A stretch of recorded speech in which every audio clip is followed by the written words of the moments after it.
jab, uppercut, leave you laid out on the floor. Try to duck and roll, hit and miss, now you counting stars. Should've practiced more, should've hit the mask, get out there more. Claim that you're the best. You gotta show me, son. Actions over words, baby boy. Is you real or what? Talking way too much, world come. Back sports, talking way too much, world come. Back sports, talking way too much, world come. Back sports,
Man, we here, WCS on the Boulevard once again, man. Shout out to the supporters.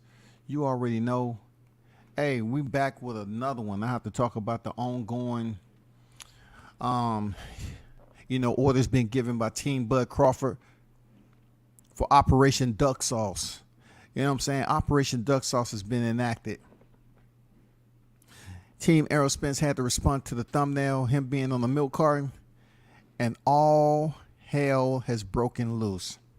Finally, his team is freaking responded. You know what I'm saying? The ghostwriters and everybody who's out there writing for him. I'm glad it's teamwork. I'm glad. Real talk, I'm glad this is all coming down to teamwork. They're helping him respond to tweets. You know what I'm saying? He's really getting involved in this because it's more than what we've seen him do in the last several months. We ain't seen him do a motherfucking thing except sit back and relax. You know what I'm saying? And let everybody do all their heavy lifting. It's good that he keep on bringing that shit up to my heavy lifting. Before, he wasn't saying nothing. You know what I'm saying? He said a few tweets here and there, but really he wasn't saying nothing. He was just all quiet like a mice. And it's okay, man. You know, some people don't know how to jump into a battle. They don't know how to jump into a situation like that. You got to help them out. That's all. Shot News, the Sauce Experience, a.k.a. Showtime Shot in the building. Dead Game Boxing, what's good? Big Blunts and Boxing on deck.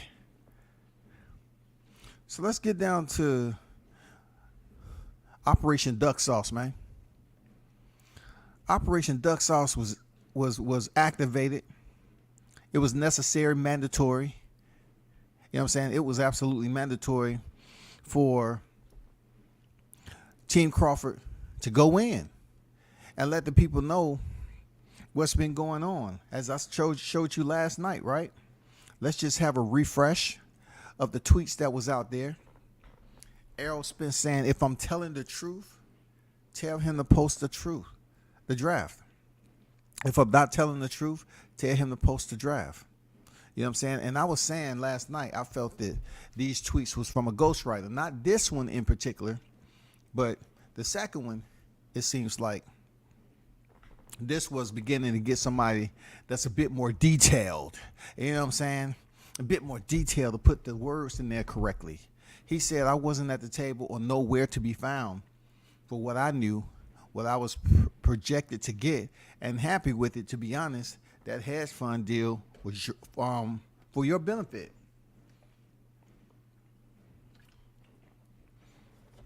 So like I reiterated last night, he just came in there for himself. Errol Spence wasn't pretty much looking out for Bud Crawford like Bud Crawford was trying to look out for him. He's trying to say the hedge funds was for his benefit, but no, he just wanted him to come in there and make it difficult. I put Errol Spence on the duck sauce, Operation Duck Sauce now. I try to take him off from the audio, but he is. Because he's in there making the negotiations tough too. Somebody's trying to come in here and help out with something, and you're not even trying to entertain it because, for one, you never had the POA to do so. Position of authority. You don't have the POA. You wish you did, but you don't. So therefore, you want to put up roadblocks too, man, doing this negotiation and say, oh, I was happy with what I was getting. I can give a damn what you was getting, Crawford. I don't give a damn. You can work that out. Okay, so that's what he was doing, Spence. He was working it out. You didn't return his phone call. You couldn't say a word. And you saw that damn thumbnail with the milk carton picture. You like, shit. Your team like, hey, man, you got to respond to this shit, bro. They're going to tear your ass up on social media. They're going to tear your ass up. You got to respond. Don't worry about it.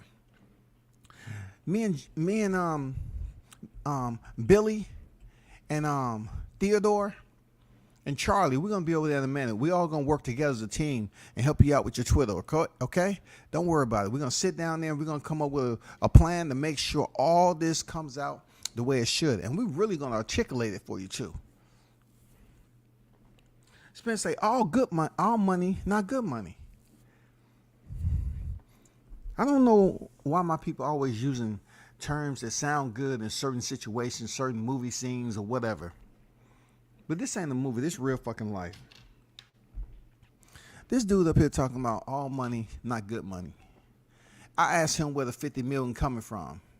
Who is over the hedge fund, putting the money. So y'all be honest with yourselves, right? We all know Errol Spence is not handling business like that. Especially in Operation Duck Sauce. How is he going to come up here and say, where's the $50 million coming from? Who does that? Like, he's not even the primary person doing business with Terrence. But he all of a sudden is going to put out where the $50 million coming from after Al say he don't want to touch it. He ain't going to let nobody else touch it. But all of a sudden Spence has the know-how to say, where is the $50 million coming from? Really? You trying to inquire as if you're at the table? He was trying to get in contact with you, and you couldn't even give the man a call back, man, to let him know that you had tried to talk to Al, reach out to Al, and he didn't answer. You didn't say shit. But now all of a sudden you want to know where the $50 million come from. I would like to see where that text is at or something. Why you didn't screenshot it and prove that you asked him that? Was this via phone conversation? Because I don't remember Crawford mentioning that during his IG live. He said you was asking what about the back end money, and then you want to talk about a fire stick.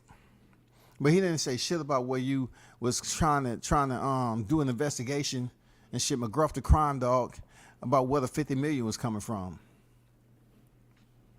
I guess because you didn't expect anybody like Crawford to try to come up with that money. You know what I'm saying? That's what you get for underestimating people. He said, I have a minute and 30. That's pointless. This is just pointless. He talking about flashcards. I'm not even going to get on the way people speaking. I'm not even going to go there with Spence. Real talk, because I don't want his feelings to get hurt. Because we listened to a leaked audio, and we could barely understand what the fuck you was talking about. A lot of people on social media had to download software to try to decipher what the fuck you was talking about. I'm talking about military software. I'm talking about goddamn SEAL Team 6 software, covert ops software, in the cave, deep down 200 feet in the cave, covert style operation software. We don't understand what the fuck you was saying. You know what I'm saying?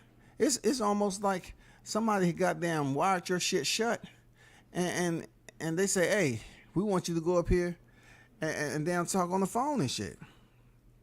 Something. It's like they wired your shit shut for fun. And he said, I'm like, you really talking about somebody using flashcards, dog? The draft included specific provisions that required the both of us receive a complete and full written detail accounting showing all pay-per-view sales of the event, and then status for all the status of all net revenues received and all events expenses incurred and paid. Now, let's go back to this there, Errol. Don't this kind of underscores what Terrence was trying to ask Errol Haim about seeing the books? He was about to ask about the books. Let me take a break right here. Recognize the ones in the chat. Shout out to the chat. Top of the morning, High Grease Chronicles. Salute to you there, Shot News. Salute to you. Dead Game Boxing. I was thinking the same thing. Errol did not write that. Not to say he couldn't, but it did not sound like him. See, Dead Game know what it is. Come on, man. He know what it is, bro. I don't have to sit up here and encourage people and make up shit. That didn't sound like him. This shit is too well articulated, too well written. He didn't have shit to do with that, man.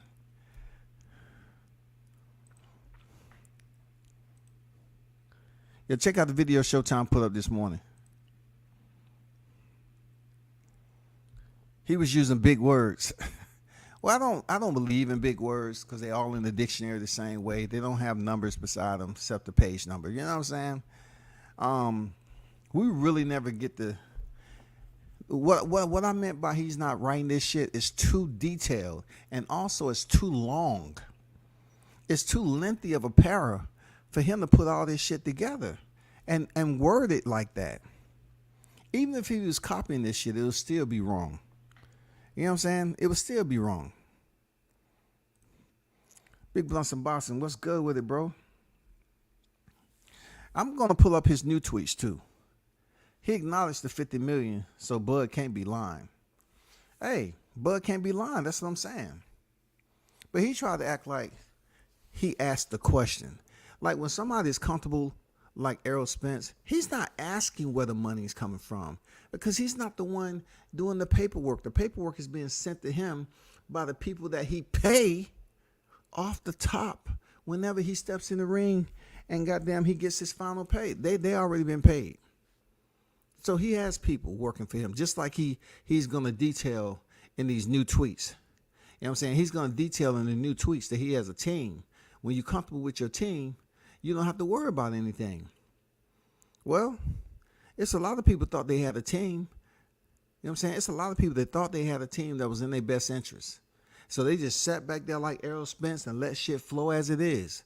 And then later on down the line, found out they was being screwed. You know what I'm saying? But if Crawford was asking to see the books, in this tweet right here, Errol, how do you know the numbers are going to be correct, brother? Are they going to make the numbers correct for you? Are they going to bloviate yours? They're going to fudge your numbers and then reduce Terrence Crawford because it's no transparency? What's going to happen in this case, bro? The man deserves transparency. But you all want to send him paperwork talking about what the draft included. So if the draft included and Terrence Crawford asked to see the motherfucking books, then why you ain't putting this shit in the tweet? Why you not putting it in the tweet? We already know that shit was included. Who gives a fuck? What we want to know that was included is Terrence being told, yes, you can see the books for transparency. No doubt about it. But he's feel he's getting fucked over. He's feel the numbers are not going to be complete since you want to give him the net on the back end. 35% of it. He claims his concerns over having transparency on the revenues and expenses for the fight was the big issue that killed negotiation. Yeah, that was one of them. That was one of them. You know what I'm saying? That was one of them. So he said, Cap, my side agreed to show him everything. So that goes against, like I was saying yesterday, right? That goes against the narratives that's being pushed with the square wheel barrel that's out here. You know what I'm saying? Motherfuckers that don't know a round wheel will get you a smoother mode of transportation. They like the rough ride because they feel like the lies and shit and the untruth they putting out here. You know, there's going to be one Spencerholic that believe it, and then that Spencerholic tell another one, and the shit just trickles by word of mouth. He's saying his team was willing to show everything. Every freaking thing. So if that's the case, why change the date then? Why change the date? If y'all would have did this off the rip, and he said y'all sent him the paperwork in August, and y'all trying to step in the ring when? November supposedly? November? And Errol Spence got out the ring in April? Why so long? June, April, May, June, July, and y'all trying to make it to the ring, get everything signed, sealed, delivered, start the promo and all that shit. You know, get in fight camp. I think it was only one person, really, two people that was really paying attention to what's going on. You know what I'm saying? Primarily. That was Terrence Crawford and Al Heyman. It couldn't be Spence because he say he was happy what Al Heyman was giving him. So he wasn't questioning because he feel that Al Heyman is going to give him the best deal. What does that sound like to y'all? It seems like Errol Spence is conditioned to live in an environment like that. He's not really worried about anything business related because it don't matter. It's going to do him no good to question Al Heyman because he know if he questions Al Heyman, he's going to get pushback. He's not really giving a damn. He's just going to sit there like a good little boy and then listen to what Al Heyman tells him on the phone for whatever conversation him and Crawford had. If you're not there, how do you know what Crawford said or didn't say? Is the conversation recorded? Then leak that motherfucker. Leak it. If the conversation between Crawford and Heyman was recorded, leak it. Don't come up here and you wasn't even present. You got people on Twitter talking about, Bud, your ego's in the way. I think you should put your ego to the side. What does ego have to do with negotiation? This is a big money prize fight. What does ego have to do with anything, man? Y'all just finding shit to say. Let's go to this one. He talked about he didn't have a guarantee. He was talking all the risk. Motherfucker, I didn't have a guarantee. But see, you used to having a low guarantee. So if you didn't have a guarantee this time around, it'll be just like any other day you used to. You get a small guarantee anyway, and then you get most of your shit on the back end. It's just with this, yeah, you getting a higher percentage on the back end, but yeah, you trying to screw Crawford out of just what he's supposed to get anyway. You know what I'm saying? You know damn well if it was you in that position, you would ask for transparency and ask to see the books. If it was you, but it's not. Let's look at the new tweets. Terrence Crawford say, "Oh, and for the record, that Errol Spence, I have a strong team. Why you think your team was going back asking why I want this?"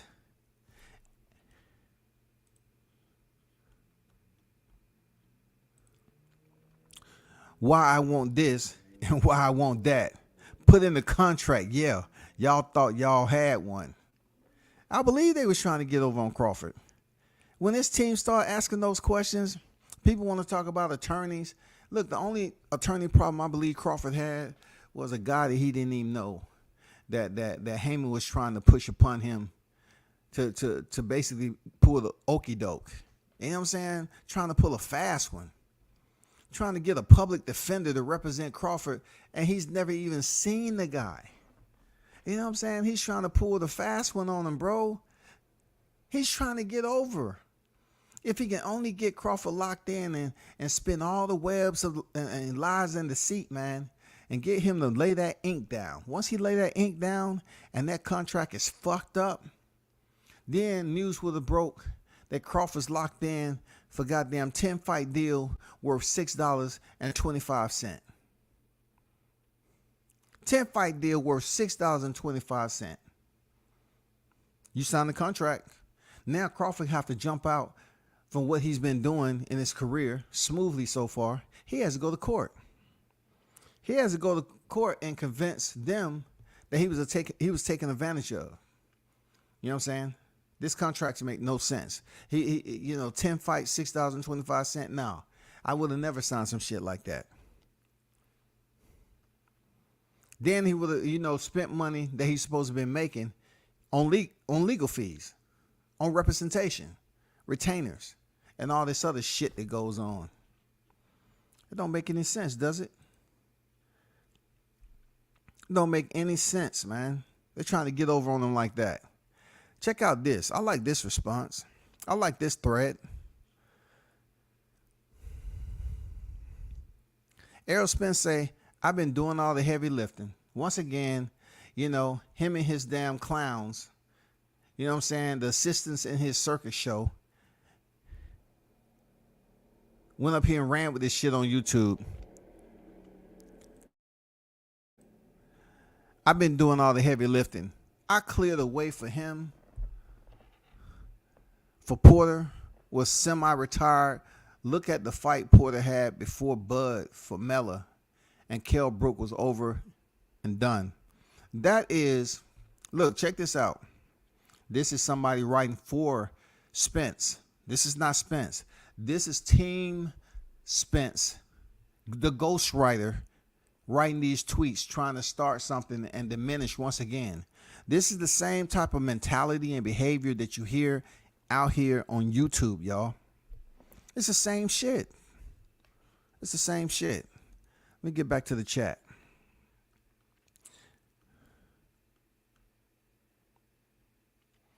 W says Spence wrote it as if it was some English homework, bro. Some article he wrote or something.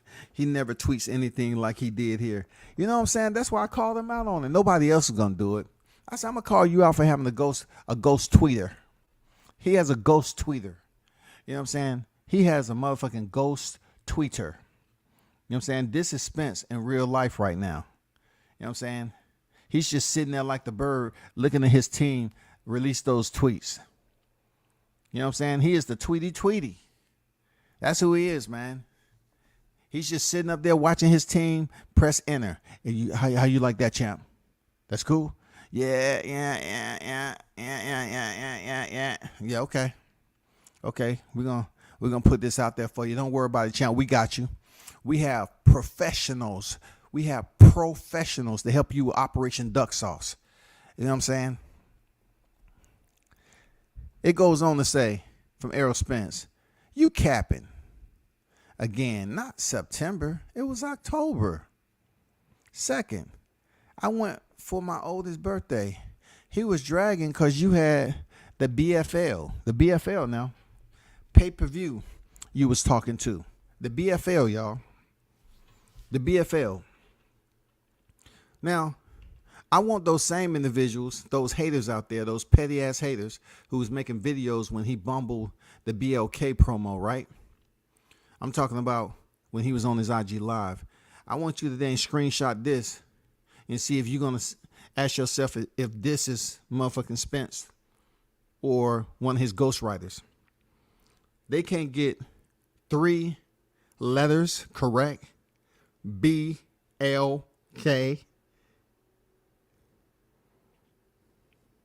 It's not even an F in that motherfucker. And if it was a goddamn K in that bitch, it wouldn't be in the place of an F, and the L is in the wrong spot. Just to be petty. He's trying to say that Terrence Crawford was dragging because you had the BLK pay-per-view you was talking to. So he's trying to say that Terrence was double dipping and moonlighting, trying to get another deal accomplished. Why would he get another deal accomplished, bro? You're not making sense. Why would he get another deal when you say y'all gave him everything he wanted? Y'all lying over there. Y'all are absolutely lying, man. Y'all being dishonest. You wasn't giving him everything he wanted. Or else this deal would have been cut and dry, man. Crawford is the only person who came out and said, I agreed to what they wanted. Big risk, big reward. I agreed to everything. And then they throw another roadblock in there and another roadblock. And this was basically confirmed by the attorney who said, hey, man, they're not trying to make the fight. They keep on putting more and more and more and more in there to get you discouraged because they ain't trying to make the fight. Heyman wants an in-house fight. He wants an in-house fight, period. Terrence responds to Errol Spence and said, the funny thing is, at Errol Spence, you knew the fight wasn't going to be this year. Your ass was on vacation with your family. Why me and my team was trying to make a fight for November when you wasn't even, you know what I'm saying? How do y'all even like that? How can y'all respect that shit? We know Crawford ain't lying. Because if you was going to be in fight camp, your ass wouldn't be at Disney World with your family. You had no intentions of fighting this year at that date. You weren't going to fight in November. Who goes to Disney World and go on vacation during fight camp? Who does that? Who takes all those days off to chill and go with your girl, your daughters, or whatever the case to Disney World and you're supposed to be in fight camp? What are you up there eating funnel cakes and shit, nigga? Strawberry funnel cakes with extra sugar on top. And you're supposed to be in fight camp cutting weight. Was your nutritionist there? Did he show you the direction where they have vegan funnel cakes, nigga? What the fuck you was doing? Eating vegan ice cream? Vegan burgers? How you gonna go on vacation, bro? If you saying the fight, if the fight was gonna happen, I mean, you was on board, you and your team was on board with it. How any one of you channels on here saying he was lying? When on the audio he said he took the girls to Disney World. That's truth. So when was this man going to get back in the gym if he was trying to fight this year? He wasn't trying to fight, bro. I believe this tweet by Terrence Crawford big time. He said, Errol Spence, you knew the fight wasn't going to be this year. You knew that shit, bro. He knew the fight wasn't going to be this year. He's at Disney World riding down the motherfucking Space Mountain and shit. He wasn't trying to make no fight. He had no intentions of fighting this year. No intentions to fight this year, bro. Facts.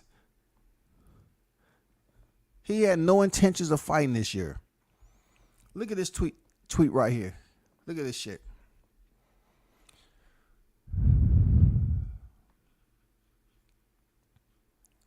How long did it take your team to get back? This was supposed to be a huge fight promotion in a different city, in different cities, etc.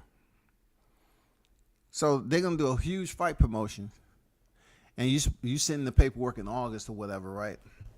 And you saying, how long did he have? 30 days? You know, he had a couple of weeks or whatever to get back with you with no deadline. Wasn't it no deadline on negotiation? You see in all these tweets, Errol Spence didn't put a deadline. He didn't put nothing about a deadline. This tweet right here says, how long did it take your team to get back? It was no deadline on the contracts. So I asked, like I did earlier in previous lives, I asked this. How long did Team Spence keep? If it was a revision from Team Bud and they sent it back, because they had to send it back because Team Spence sent it back to Team Bud. So I would like to know when the contract was sent back, a term sheet or whatever, them looking over how long they kept it, what was the time window, and then how long did it take for them to send it back to Team Bud? That's all I want to know. Errol Spence say, how long did it take your team to get back? This was supposed to be a huge fight prom in different cities, etc. Terrence Crawford responded and say, okay, when did y'all agree to it? And when was we posed to fight again? I'll wait. Does that not sum it up in a response? When did y'all agree to it? People, pay attention. When did you all agree to it? What did they agree to? They say they agreed to everything, right? But it seems like behind the scenes, they didn't agree to everything. They kept on adding shit in it. If they put something in there for Terrence Crawford to agree to, when the shit come back or something or whatever, they got something else in there. So when the final revision came back, and it was for 2023, a no-brainer would tell you get the fuck out of there, because they're all about Operation Duck Sauce over there at PBC with Errol Spence. Operation Duck Sauce, man. For real, that's Operation Duck Sauce over there. They didn't try to make this fight. They want to talk about the heavy lifting. Yeah, they was trying to heavy lift the motherfucking phone and goddamn record people and goddamn send paperwork back and forth. That was the heavy lifting that was going on. They weren't trying to make the motherfucking fight, dog. This man gonna say all money ain't good money. This man had the nerve to come out his mouth and say all money ain't good money. But that's all Al Haymon fighters always talk about, money. They paying good over there. They paying good. He taking care of us. This, that, and the other. Oh, matter of fact, before I get fined, I'd like to thank Al Haymon. Appreciate you. First of all, they don't thank God. They don't thank God. First of all, I'd like to thank Al Haymon. Second of all, Al Haymon. Third of all, let me see, who am I missing? Oh, God, yeah. I like to thank God too, because without him, I wouldn't be with Al Haymon. Without him, I won't be with Al Haymon. I wouldn't even never met him. Yeah, thank you. But first, foremost, he's done me a wonderful service here in boxing. I am very, very comfortable with my negotiation process, so I don't even get involved. That's Spence's attitude. I don't even get involved. I'm comfortable. I'm happy. All money ain't good money. Where did you get that shit from, brother? 25 million ain't good money. You got to ask where the money coming from. Like, he didn't ask you. He didn't tell you he was getting it from down the YMCA. At this point, you know people. He know people. He feel that he's low crawling too much in this negotiation, and he want to try to help you out, brother. He say, if y'all having a problem coming up with the money, which they were, let me help you out. Let me help you out, man. All money is not good money. But word on the street, rumor had allegedly, all these fights are on pay-per-view, and they're not pay-per-view fights.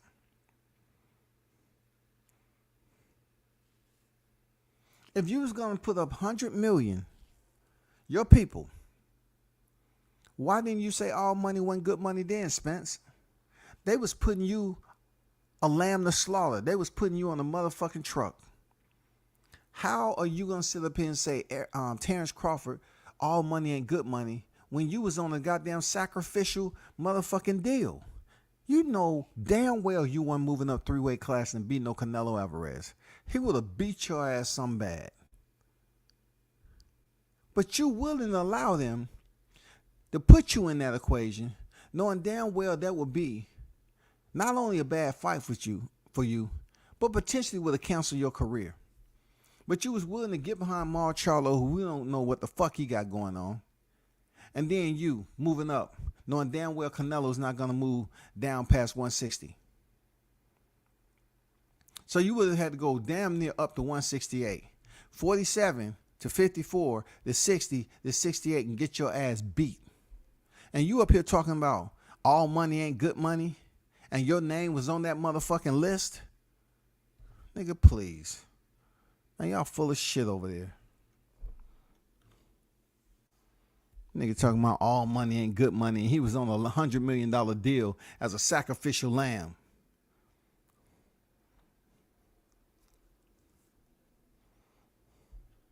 Operation Duck Sauce in full effect, nigga, for real. All money ain't good money. Only if it come to Bud Crawford. But you on a goddamn list. Dead man walking. Dead man fucking walking. $100 million deal face Canelo. All money ain't good money. So why you didn't tell goddamn Al Haymon or Tom Brown, whoever put that shit out? Hey, man, don't put my name on that, man. Please, man. Man, all money ain't good money, man. Don't put me on that, man. Just keep Benavidez on there. Just keep Benavidez. Marcelo Benavidez. Don't put me on there. All money ain't good money, nigga. You hear me, nigga? Don't sit up there and do that to me, nigga. All money ain't good money. Take me out that list, man. Yeah, I bet. He said I haven't seen Arrow deny that Bud had 2 offers of $50 million yet. For sure. He talking about he doing the heavy lifting, Toby. And I'm saying he's put it out there, all money ain't good money. But yet, in a tweet, he's gonna talk about where the $50 million coming from.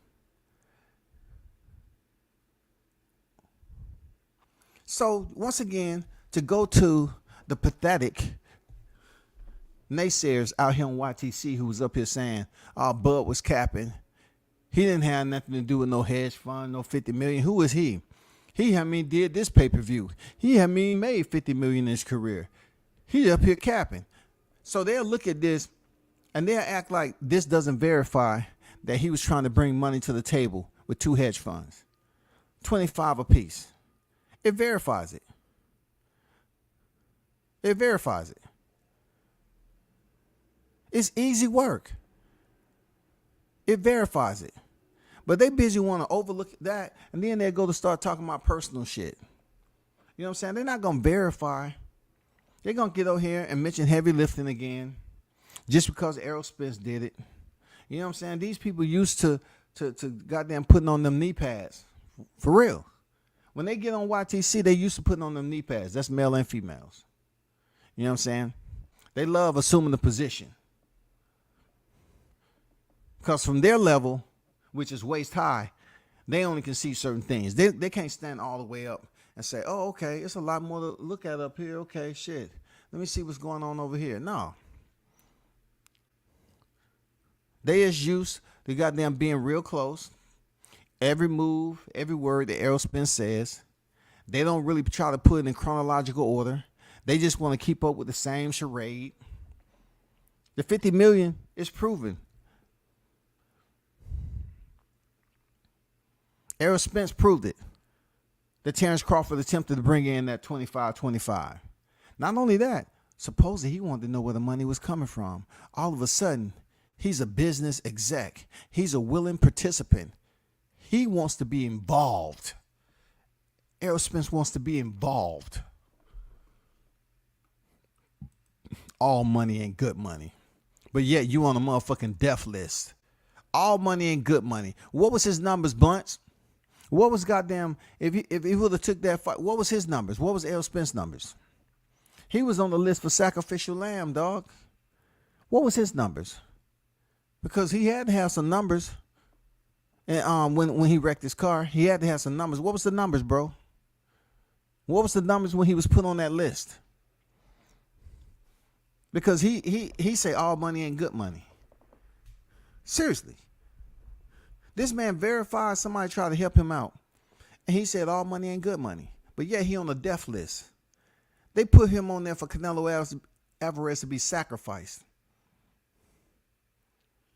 And Canelo said, no, I ain't trying to come back over here.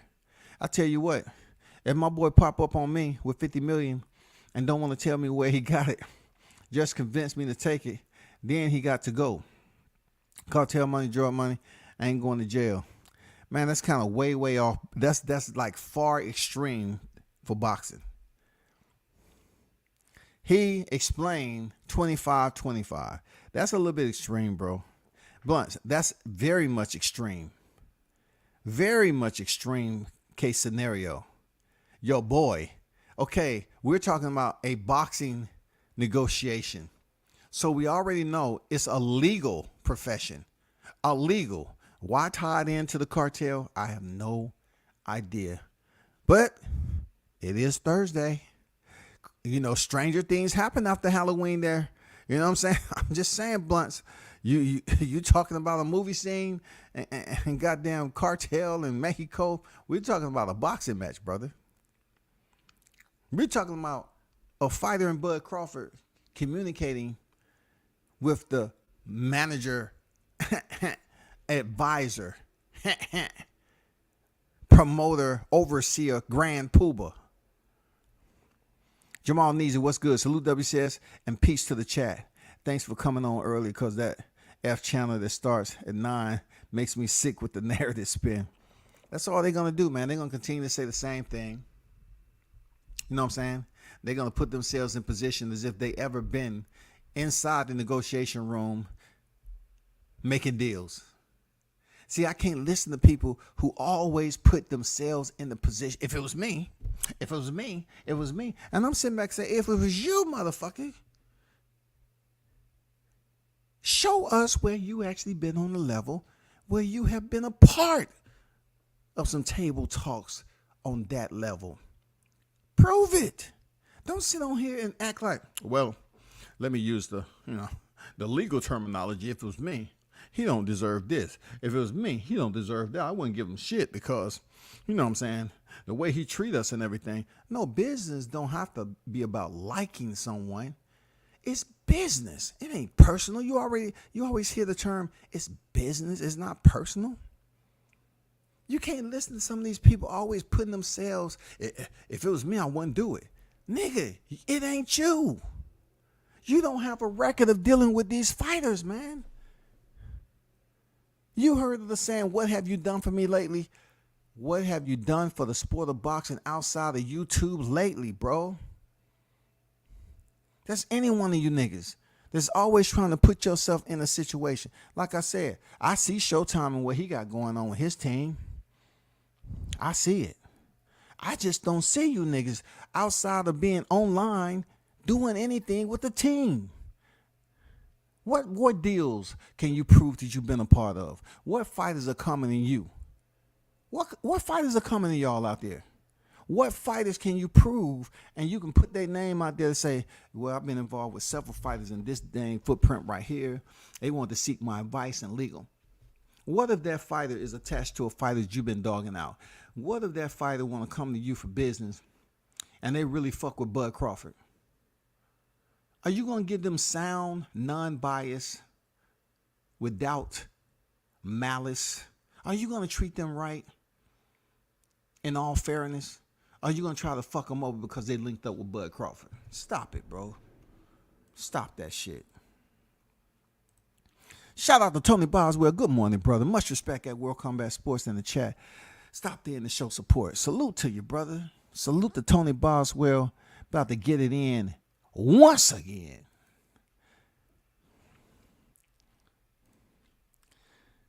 If I got $10 million in the bank and only spend $500K a year, I don't need $25 million.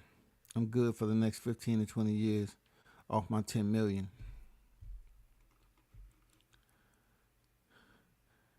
Arrow need to go live. Fuck typing. Talk to him, Tony. Goddamn, talk to him, Tony. Tony, stop in. He got his shit already drawn.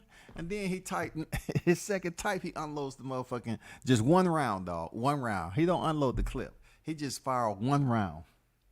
You know what I'm saying? He said, Arrow need to go live. Fuck typing.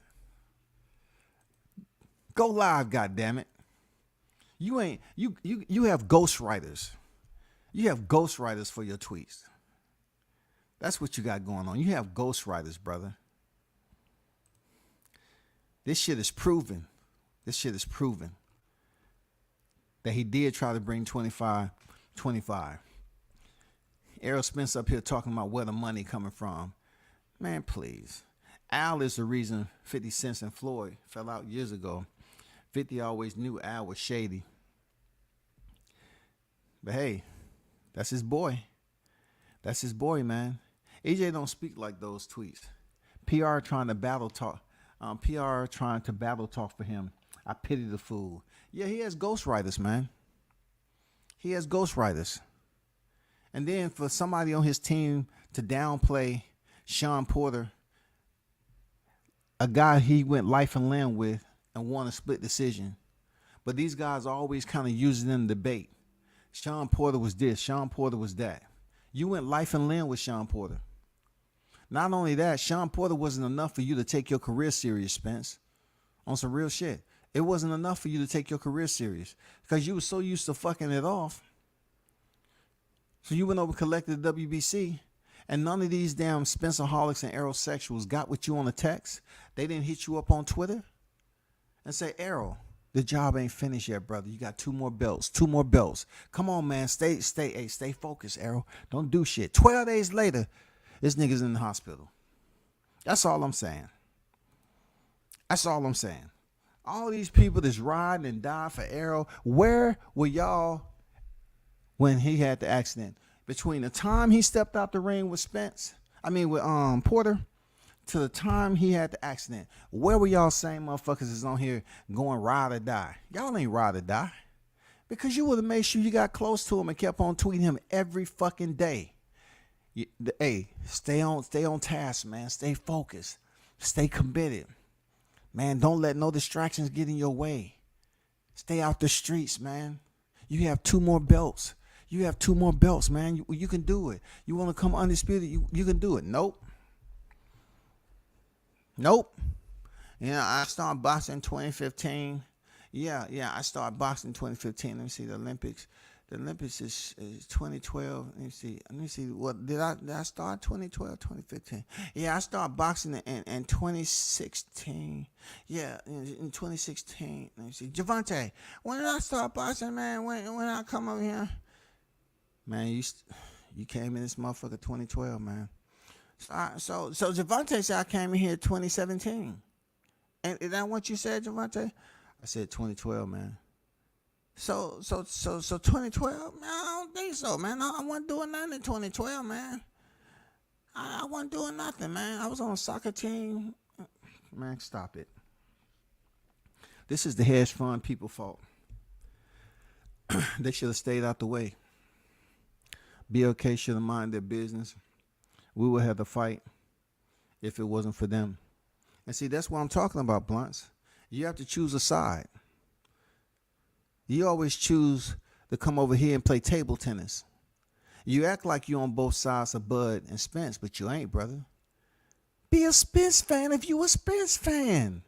You always putting these comments and replies like you advocating for dang Bud Crawford. Advocating for Errol Spence Jr.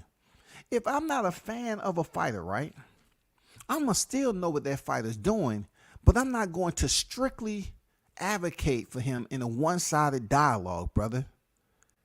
You are up here advocating for Spence. But you say you ain't a fan, you ain't like that, you like Crawford, but you rarely advocate for Crawford. Well, I take that back. I think you'll give him about 7 to 8 minutes of your time. You know what I'm saying? Yeah, 7 to 8 minutes of your time. Yeah. The other 92 minutes, is dedicated to your favorite fighter. Expert Genius, what's good?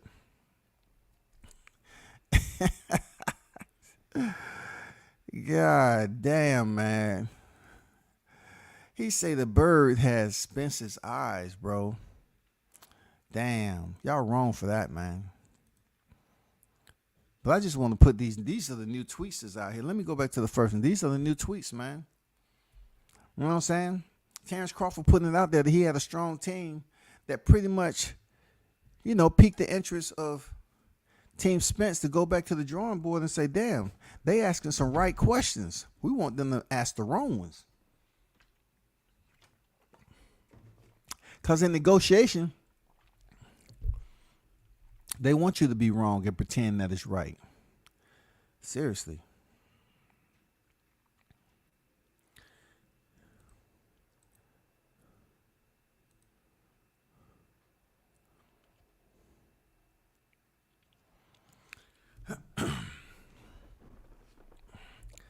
See, there you go.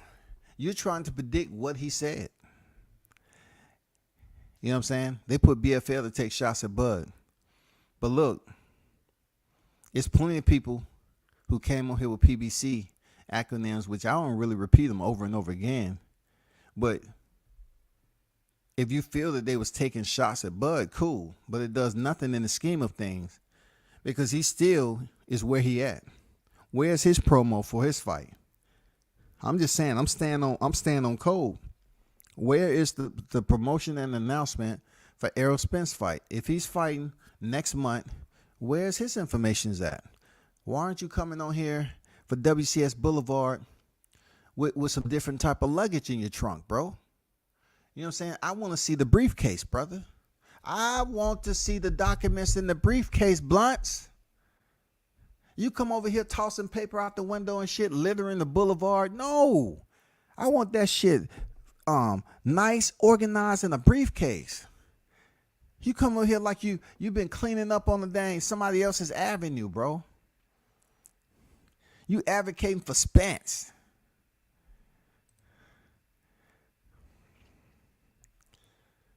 Don on deck. Mr. Pass on deck. Arrow dragging himself a bigger hole. Digging himself a bigger hole. No doubt about it, man. Arrow, Tweety Pie, Spence.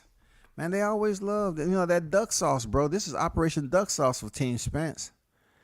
Operation Duck Sauce, bro. This is motherfucking Operation Duck Sauce. They weren't trying to give Terrence Crawford a fair shake. They weren't trying to do anything positive for a whole group of black people negotiating, and he up here talking about all money ain't good money. Now, we ain't talking about your street life. We talking about motherfucking professional boxing, nigga.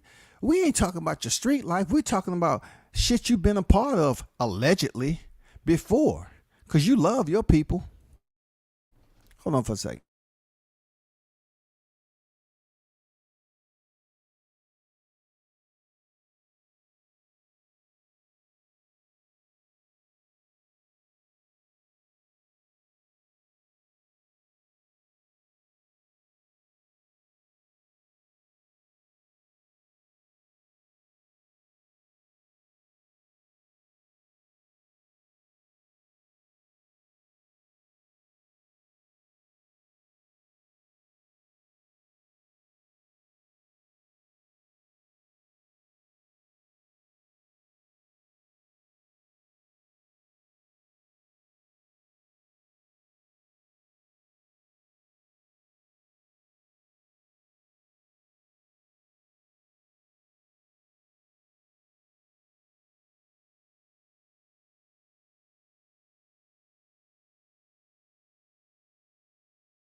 We back.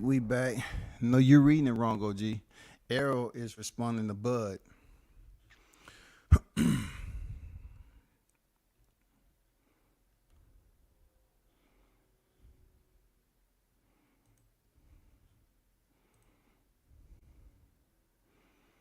Which one am I reading wrong?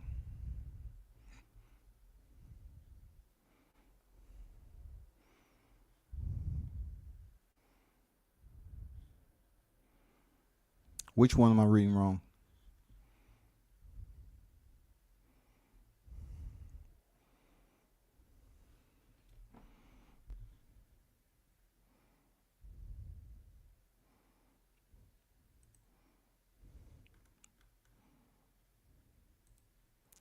Triple G missed his daughter's birthday due to fight camp. That's dedication. For sure. We already know what it is, that Max. You know why? Because we basically, can be logical thinkers and break shit down, brainstorm it a little bit, process it. Without it being convoluted with biasness. You know what I'm saying? You have to think about even shit you don't want to hear. You got to find out. You got to make a determination as to why you don't want to hear it. What's wrong with it? The more and more you're familiar, like there's people on here that believe if they listen to the YouTube shit over and over again, they can develop a sense of knowledge for what's going on with the situation. You know what I'm saying? That's they believe all they need. But if majority of the people that they listen to have biased information on this particular topic, then their mentality and their entire setup for when they disperse their information or attempt to have a dialogue with somebody in a debate or just a general conversation, they're going to speak just like in the same mannerisms of those channels that they was listening to. All that's going to be playing in their head are those voices, those biased ass voices that they listen to. if they choose to stray away from the channels that's speaking differently on the opposite fighter which they support, and they feel like, oh, I don't want to listen to them. You have to. You have to hear both sides on what's right, what's wrong, and then in between, you have to do your own research. But that takes a lot of recall. That takes a lot of cataloging. That takes a lot of remediation, going back and forth, listening to both sides. You don't have to listen to everything. You have to know what channels you want to hit on the replay and what channels you want to listen to live. Totally up to you.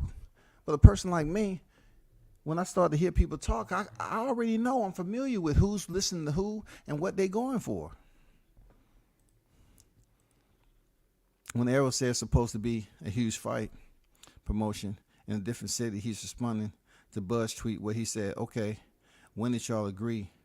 Not Bud responding to Errol with that. Look, really, that tweet right there, it really makes no difference on who was responding to who. Because the fight was supposed to be outside of Texas anyway. You know what I'm saying? It don't matter who's responding to who. What was the time limit? What was the deadline on it? What was the deadline on the dang negotiation? Somebody find me a tweet where Errol Spence put the deadline in there. If he has the promoter and he's so-called on top of everything, where was the deadline so that Crawford can have some sense of urgency to get them back the paperwork? And when Crawford sent back the paperwork to Team Spence, how long did they hold it for? How long did they hold it for? If it was supposed to be simple exchanges. I'm hearing Crawford say he agreed to everything. I believe him when he said that. If he agreed to everything, why it take so long? Like, how long did Crawford have it when they sent it back? Or even, well, he said he sent the Al Heyman them sent him the paperwork in August. All this other sidebar conversation with Blue and all that, putting out there that they reached out to Terrence and he said he was focused on Errol Spence. So that just goes to show you where his focus was. His focus was Team Spence. He wanted to fight Errol Spence. That's where his focus was.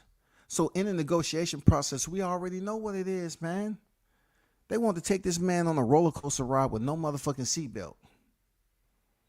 Oh, I don't need that lap brace. Mine is still out there. It's not even pressed in. I don't need it. No, you'll be just fine. Just hold on to the sides. Just hold on to the sides. You'll be good. But I'm in the front of the motherfucking car. There's no way I'm going to be able to take this first damn hill and around the bend. You'll be okay. See you later. Man, stop it. Stop it, man. Operation Duck Sauce full effect, bro. Shit, I like to thank Al Heyman before I get fined. For real. Hyphy on deck. The whole saga reminds us of Wilder-Joshua negotiations in which Wilder directly contacted AJ and offered him acceptable money. True words. True words. I even mentioned that previously in the lives where, you know, Wilder was reaching out. Joshua responded, you give me $50 million, I'll fight you tomorrow. Boom. Supposedly $50 million was secured and all that. And somehow Eddie Hearns got wind of this and he shut that motherfucker all the way down. He got with the WBA and said, oh, send out a mandatory request. He has a week to sign it, else he'd be stripped of the WBA title. Okay? All right. Anthony Joshua didn't get permission to be online. I even said that back when the shit was going on. I said, he didn't get permission to be online and talk about business. You talking about, give me $50 million and I'll fight tomorrow. No, you won't.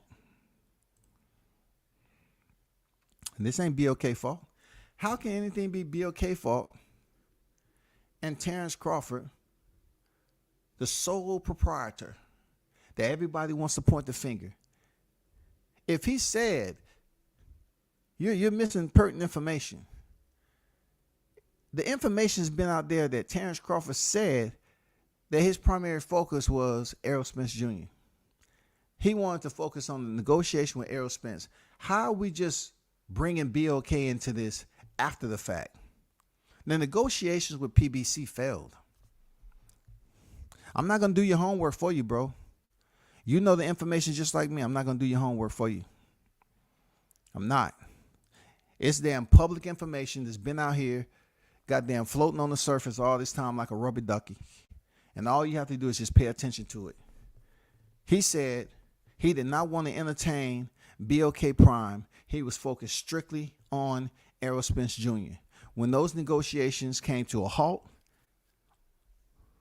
due to impeding traffic,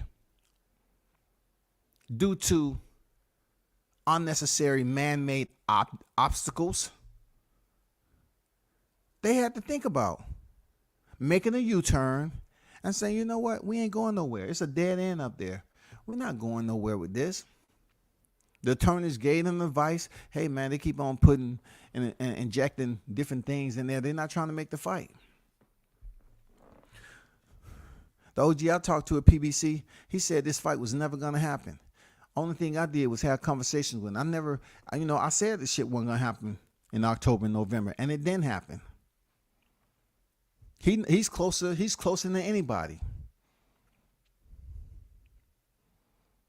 People can say they have Sam Watson number, but they ain't talking to Sam Watson on a regular basis. I tell them, hey, I'm speaking to somebody from PBC, but they won't believe me because, when he was trying to explain the fight wasn't lucrative, they didn't want to listen. And now look at it. The fight isn't lucrative enough for the business reasons. In the interest of Al Heyman. The shit was dead on, spot on, months ago.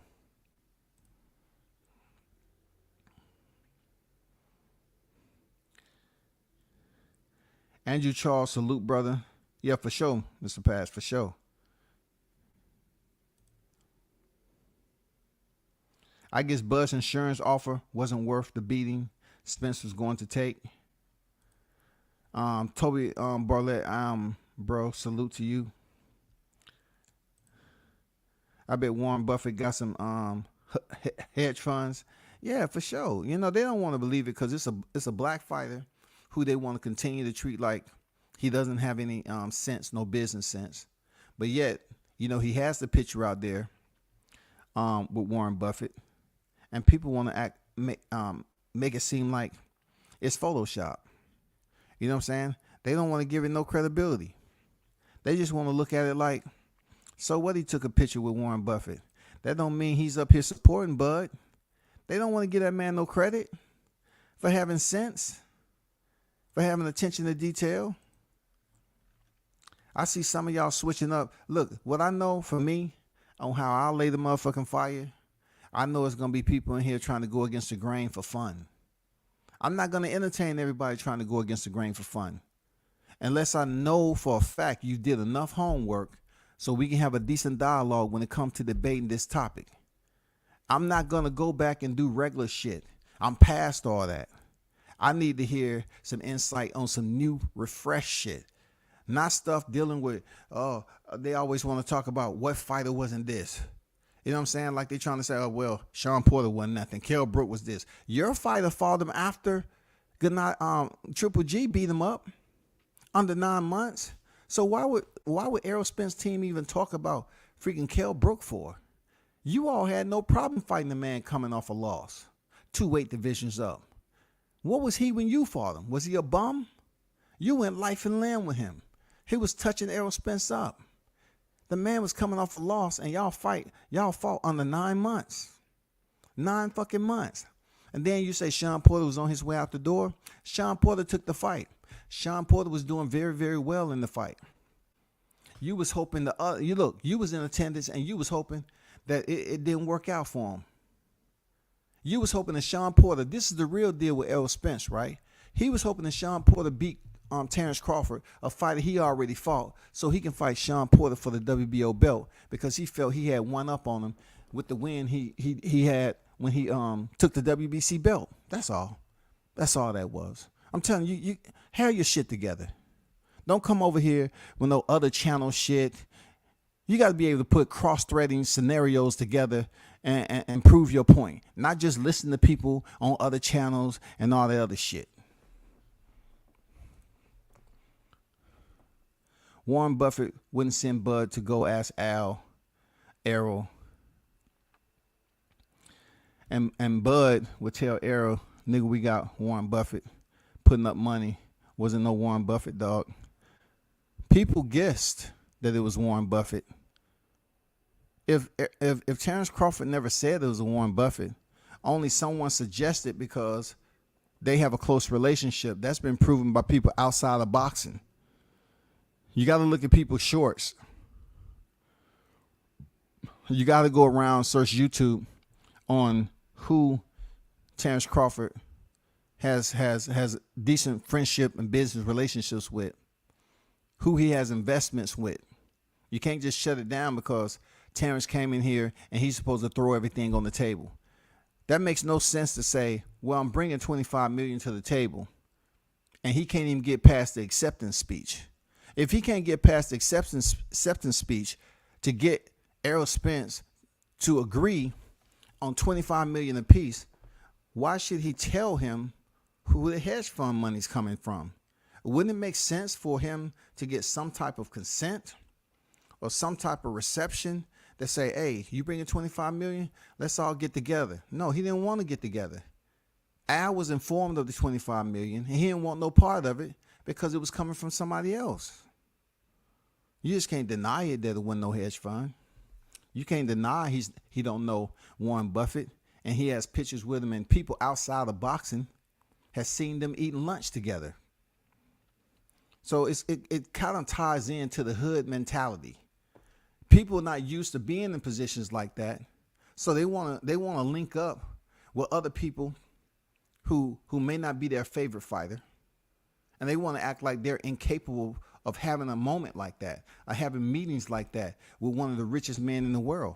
They up here acting like, oh, it's all about YouTube. No, you got to go out here outside the boundaries of YouTube and see what these fighters are linked up to. See, a perfect example how they will talk about how fighters linked up outside of boxing.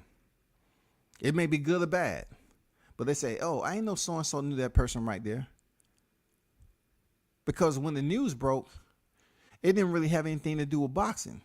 So that person was linked up with that individual outside of boxing. So it really didn't trickle back down to the YouTube community for them to speak on, because they didn't give a fuck. But if it's hip hop, you know what I'm saying? If it's something dealing with the entertainment business, like an actor or something, yeah, people put it out there.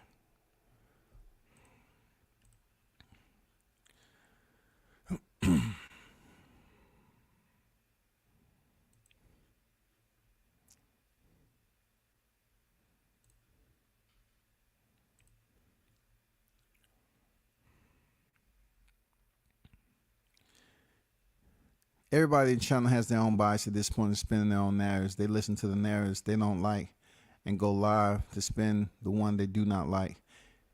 Everybody has their own narratives. So if you're looking at it in that perspective, of course, this is the YTC. Everybody support who they support. But it's a difference in having biased narratives that don't make any sense after you see what the truth is. If it's information out there that you can sit up here and digest, you know what I'm saying? And you can see what's good and bad in that. And you say, okay, I can separate the good over here and I can put the bad over there. I got it. But bias to me is when you see what the good is, right? And the good doesn't benefit your favorite fighter, but yet you want to just strictly talk about the bad and totally omit the good just because it makes the fighter that you're going against the grain, it makes them look better. It puts them in a different light.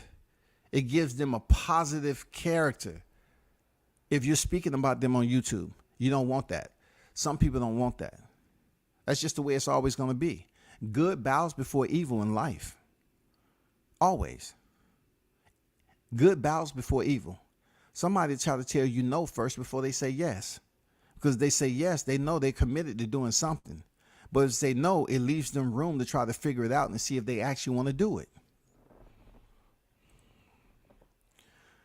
Does Errol Spence use his fire stick on getting the other PBC PPVs? There's no wonder pay-per-view numbers are down if their own fighters use fire sticks. Hey, Toby. Hey, those are probably custom fire sticks too, dog. Those are probably custom fire sticks, bro. They say, hey, I want you all to be wealthy, generational wealth, okay? Generational wealth. So what we're going to do, we're going to supply you these custom-made fire sticks. And Donald, he's going to come over probably every 6 to 8 weeks to make sure it's all nice and tuned up, you know. He can usually do it remotely. But if you have a serious problem, he can come over and check it out and everything. But we're going to give you custom fire sticks. I don't want anybody spending their fight purse on these pay-per-views, okay? And plus, most of these fighters get comp tickets anyway, bro.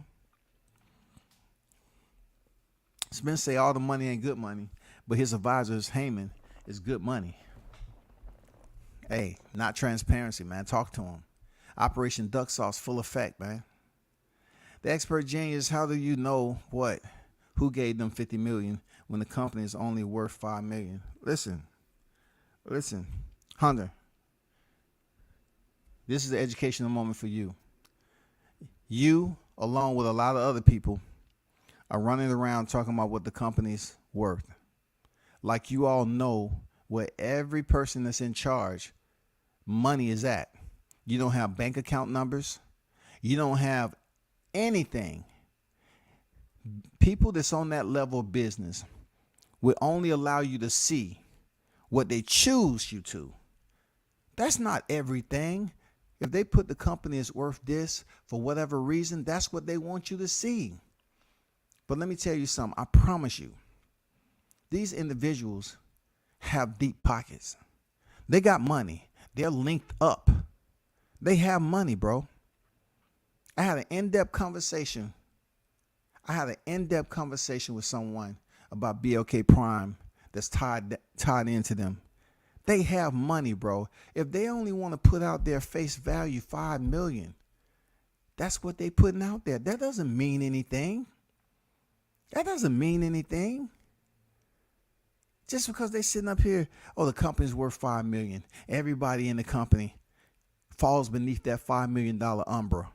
That makes no sense, bro. They're not gonna put what the company is worth and all that for whatever reasons. That's why they are able to do what they do as business people, because they know all the fucking loopholes. They know all the loopholes, man. You never heard of a business being out here. You see people, they seem like they have way more money than they are, but then you look at their network and they say, oh, so-and-so's worth 15 million. And they just laugh because they worth more than that. But they just laugh because that's what they want the people to believe. When you get to a point like the Amazon, the Twitter, Facebook, you know what I'm saying? Warren Buffett, all these guys who are extremely rich, they can't do shit about it. Even their net worth is not exact. But their numbers that's out there is pretty much a good ballpark figure on where they at financially. But it's not exact. They might be off a couple of billion. Nobody's being open-minded. Nobody's being dispassionate. It's crazy, dog, for real. How hard is it to observe a situation and accept all the possibilities on all sides? You talking about accepting all possibilities on all sides, but yet you advocating nothing for Errol Spence. You just advocating strictly for Team Spence. That's all you're doing, bro. You talking about all sides. You're not on all sides, because I don't hear you advocating for Bud like that. You might say what somebody is saying is fucked up every now and then, but when you go in detail, you pretty much advocating for Errol Spence. So you could do that, brother.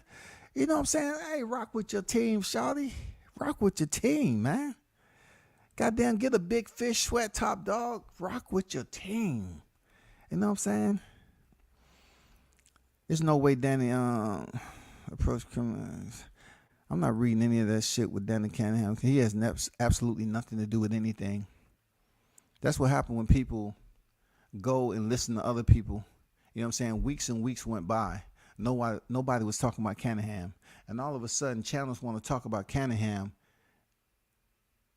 like it has some type of purpose to why Terrence Crawford did what again? Oh, Al Heyman didn't want to mess with him. So if you say Al Heyman didn't want to mess with him because of Cunningham, that's duck sauce.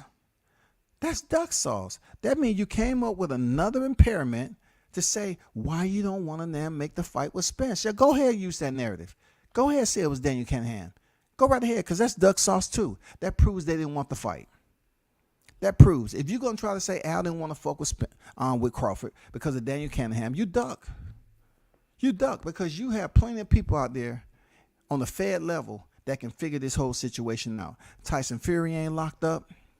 Eddie Hearns ain't locked up. Bob Arum's not locked up. Terrence Crawford ain't locked up.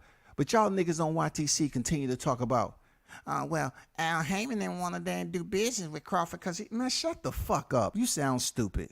And if that was the case, that means they ducked. This nigga ain't locked up. Y'all ain't saying shit about Bob Arum, Eddie Hearn, none of them other niggas that took pictures with Daniel Cunningham. All y'all do is goddamn find the fighter, Bud Crawford. He's a perfect target for us to damn start talking about Daniel Cunningham. Get the fuck out of here.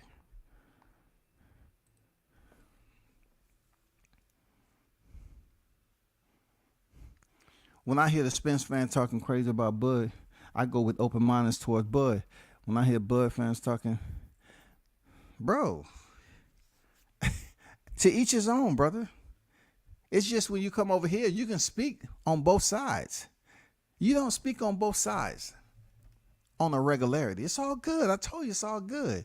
I'm speaking on both sides to a point. I hear what you're saying, and you have every right to speak the way you're speaking. But I just don't see you going all the way, you know what I'm saying, low crawling in the gravel for Bud, you know what I'm saying? Trying to find out the information. You know what I'm saying? It's just like a message carrier, a mail carrier. You be dropping off packages over here. Well, this is what I heard today. I sent you the letter. It's no signature receipt needed. It's at your front door. Thank you. Boxing need less bias. The fans' power to change the way the sport is viewed. But just like anything, people got to change to imagine if people chose not to talk about the shit. Man, this boxing been around too long for people. Look, I always tell people about boxing. You're talking about a sport who allow people to come in from all different entry points, all different backgrounds, all sorts of walks of life. So you expect the sport to be clean just based off the negativity for which it allows to come into the sport?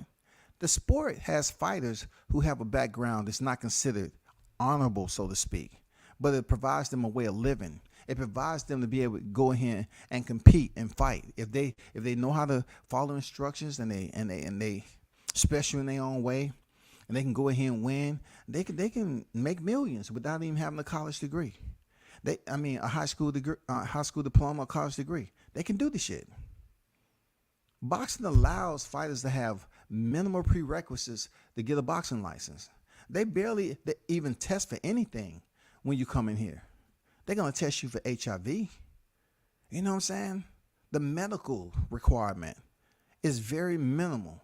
So when you have that format, well, guess what? It's going to contaminate or pollute what boxing truly is in the moment where it's supposed to be positivity. You're going to have negative people saying negative shit. Because some of those people click up together because they taken an L in their life. They came out of jail or prison. They used to that shit. So they all gonna click together and talk that shit. You know what I'm saying? It's hard to believe what they talking about because they all talk the same way and follow the same narrative.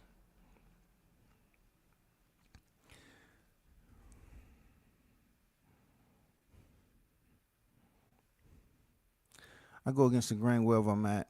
I'm looking open-minded thoughts. People who will view both sides the same way Brian Norman Jr. did. He chalked it up to negotiations only.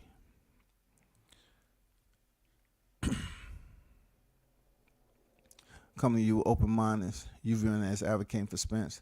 This ain't that. This is helping to clear mind. I'm going to go a Spence channel and do the same thing. Shit for Bud. That don't make any sense when you're saying what I'm going to do is my whole position is to be an agitator.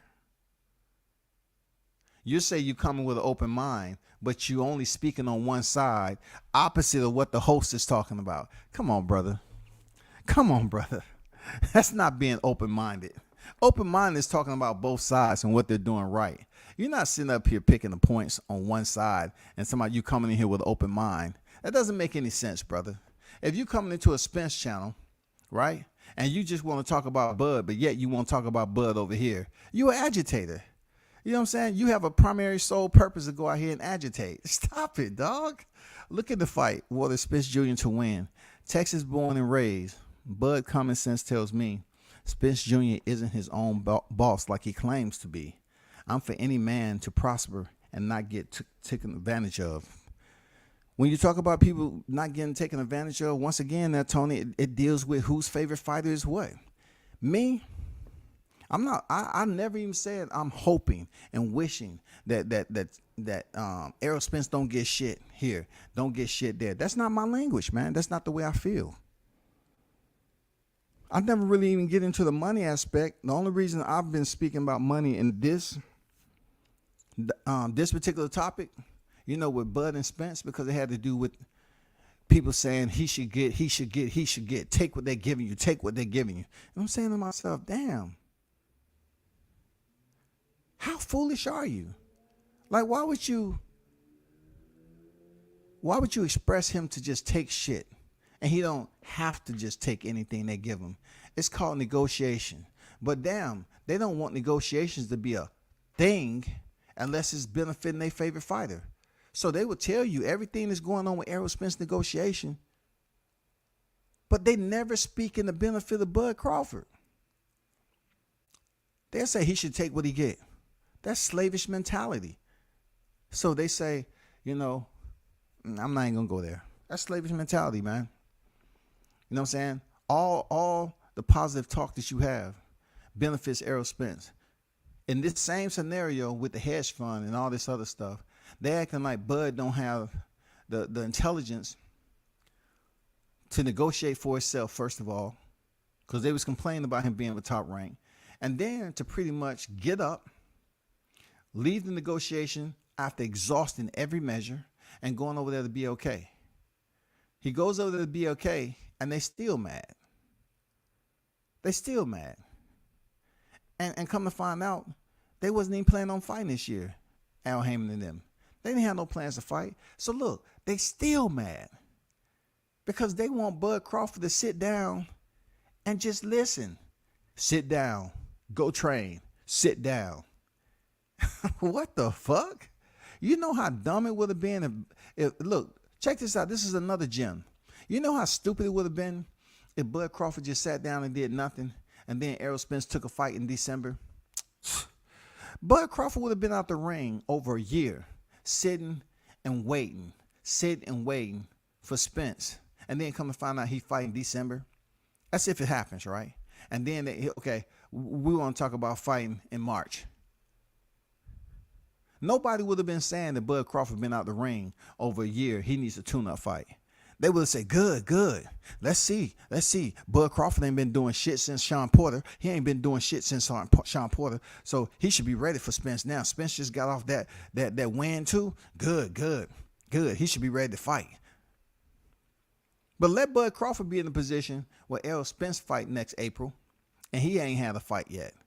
Oh man, Errol, man, he's been out the rings all year. See, Crawford tried to age him out, man. That's what he did. That's fucked up, man. I hate that, man. I hate him. I'm telling you, dog. I'm telling you, this shit is crazy, dog.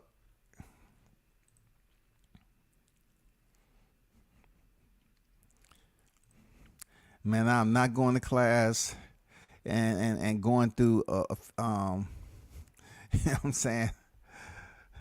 I'm not reading lengthy input. I appreciate you putting all that, but I got to catch up in the chat. Where you get the net worth is 5 million. You know, they listen to other channels. You know what I'm saying? They listen to other channels and they believe actually to the public's eye view. And it's no shot at blunts, man. It's all good, brother. They listen to other people's channel that do their own research, and just because it's not updated or they haven't put their finances out there to increase the monetary value of their company, people just say, oh, they worth just 5 million. That's it. So how they gonna pay Bud $5 million? Just like other promoters pay their fighters. They have investors, bro. They have investors. Real talk. They have investors. This is what I'm talking about. People say they know boxing all the time, and they act like the promoters are coming out their own pocket. They act like the network ain't putting up money. You know what I'm saying? They have investors, bro. Where the money coming at from Showtime? Where the money coming at from Fox? Is it the president? Hell no. I mean, they can get on Twitter live and say anything. That don't mean what they say is true. Arrow and Bud could both be lying. The story could be made up on both sides to stimulate energy. It could be. But now we're talking about conspiracy theories. Every point of information that you receive out here in the YTC cannot be broken down and processed as conspiracies. You know what I'm saying? Even though we'll sit up here and we're able to break down simple, basic understanding. If we believe someone is trying to be spiteful, vindictive, antagonize somebody, they say, okay, well, I know they're playing around. I know they're trying to poke the bear, so to speak.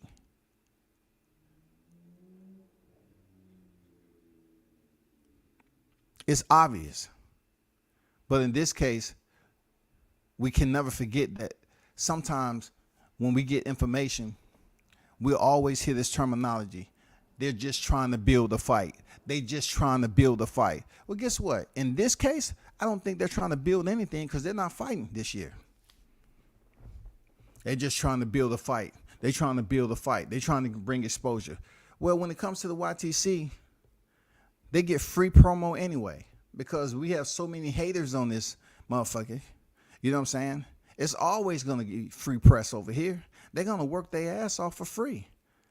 You know what I'm saying? It's always going to be free press over here on the YTC because you got so many haters. And majority of those haters when it comes to Spence and Bud, it's Spence. The Spenceaholics. As freaking Rick would say, the Hamanites, the aerosexuals. They have a larger group of channels. You know what I'm saying? Sheep roam in packs. You know what I'm saying? There's really nobody in there that's the leader. It's just however, you know, what sound they hear that's different than the other. Oh, shit. So-and-so you say something? Oh, okay.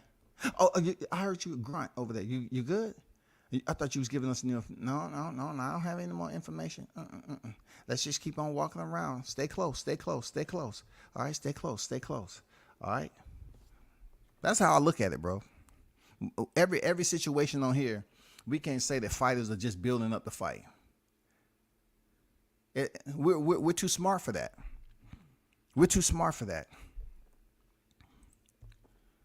Why all of a sudden they trying to build up the fight at the end of the year and they won't be fighting the next year? Pointless. They have other fights coming up. Terrence Crawford be building up his fight with David Avanesian. Oh, my fault. He don't have to because he's already locked in and he's going to fight him. He don't have to build up for David Avanesian. But what he can do is talk shit to Errol Spence, Operation Duck Sauce, because they always had the intention of not making a fight this year. All the information is out there. So if you're playing devil's advocate, you can't be the devil. For real. If you're playing devil's advocate, you can't be the devil, dog.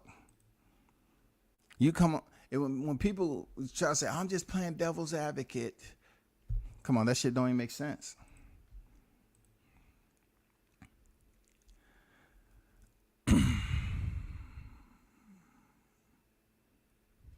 Man, OG, you talking about going against the grain for fun. Life too serious to be doing shit for fun. Niggas really live this way. My pops been saying I go against the grain since I was a child. I'm telling you for what I see, man. I don't know what circle you're talking about. I'm just saying when you talk about going against the grain, when I talk about going against the grain for fun in here, my point is proven. You can't say I'm just making up shit. I'm going off your own words. You say you come over here and somebody's talking about Bud, you go against the grain and you're talking about Spence. You go over there to somebody else channel, they talking about Spence. You got there talk about Bud. To me, that doesn't sit with me in a logical sense. You know what I'm saying? Because basically you're utilizing energy to go up here and act like you actually a fan of a fighter. No, you're saying I'm just going against the grain for fun to gather information and see how people react. Why? Why that format? Why that protocol? I don't do that. I'm just saying, I don't do that. I don't see what purpose it serves. And you can do what you want, they're blunts. I'm just saying, I don't see what purpose it serves. And you're going to go to a channel, right? That's a pro Spence channel and talk about Bud, but they see you over here going against the grain when I'm talking about freaking Bud Crawford and you want to advocate for Spence. That shit ain't confusing me, dog. Some people don't do shit for fun. It's just the type of people they are. It's the way some people operate their whole lives. Okay, I know you're in the numbers game and all that. That's off topic to the YTC, brother. A lot of shit I do in my real life don't have nothing to do with what I do on YTC. But I understand where you're coming from on why you do what you do, how you do it, or whatever. But look, if you're over here doing it, that doesn't mean I can't respond to it. If you put it on my damn boulevard, that means I can goddamn respond to it. Always remember that. You ain't putting this on somebody else's shit and I'm responding to it. I'm responding to what on my channel. You have to recognize the action, bro. If you have this shit on my boulevard, I'm going to respond to it. I'm not taking this from anybody else's live and bringing it to your attention over here.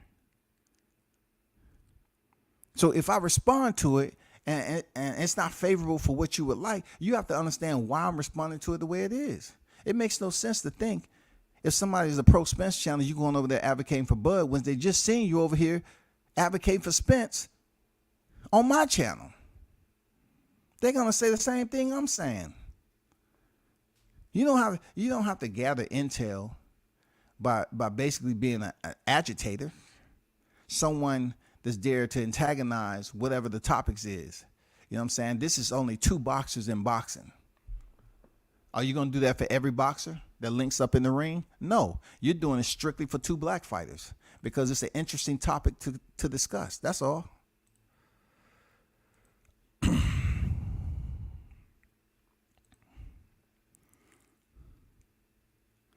Exactly.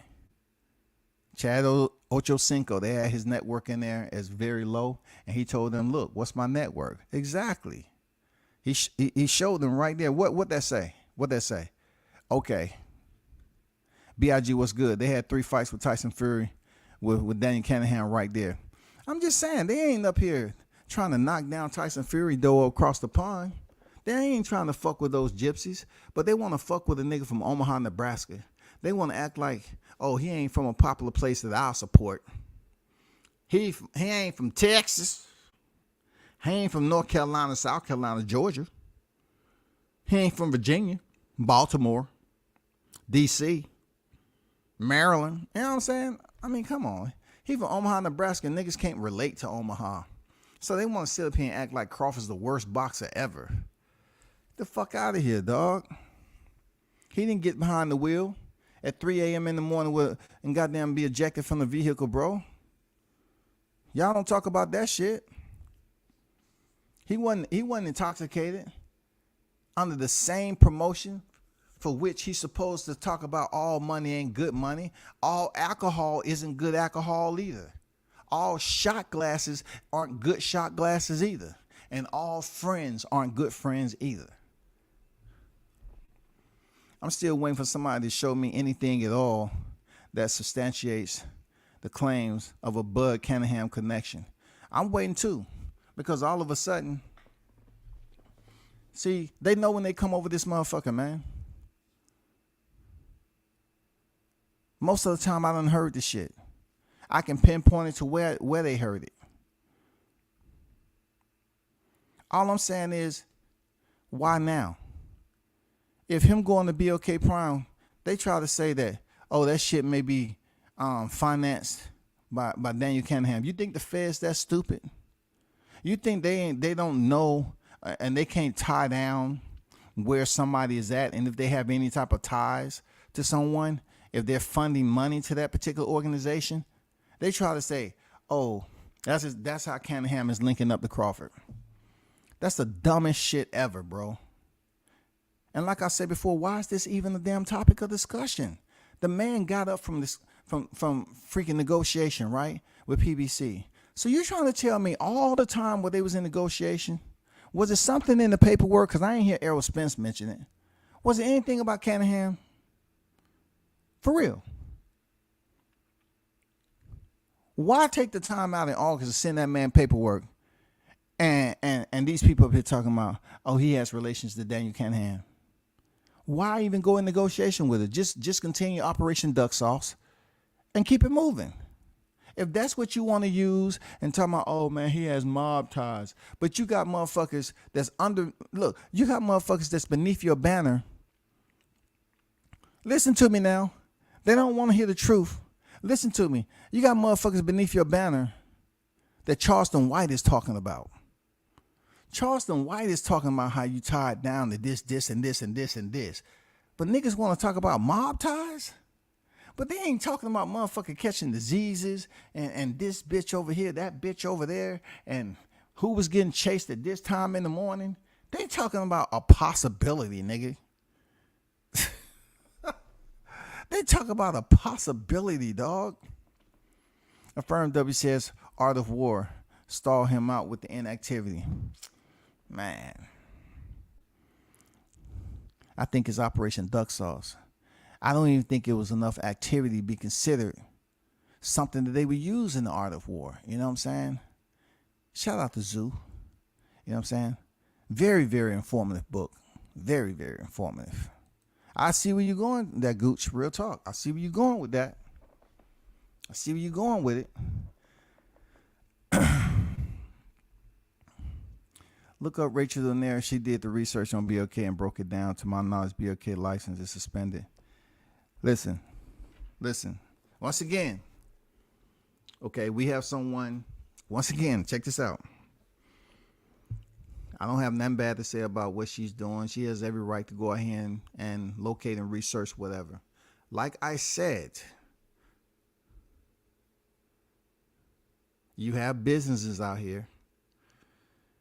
Look, let me tell you how I know this shit. I used to have a 501c3.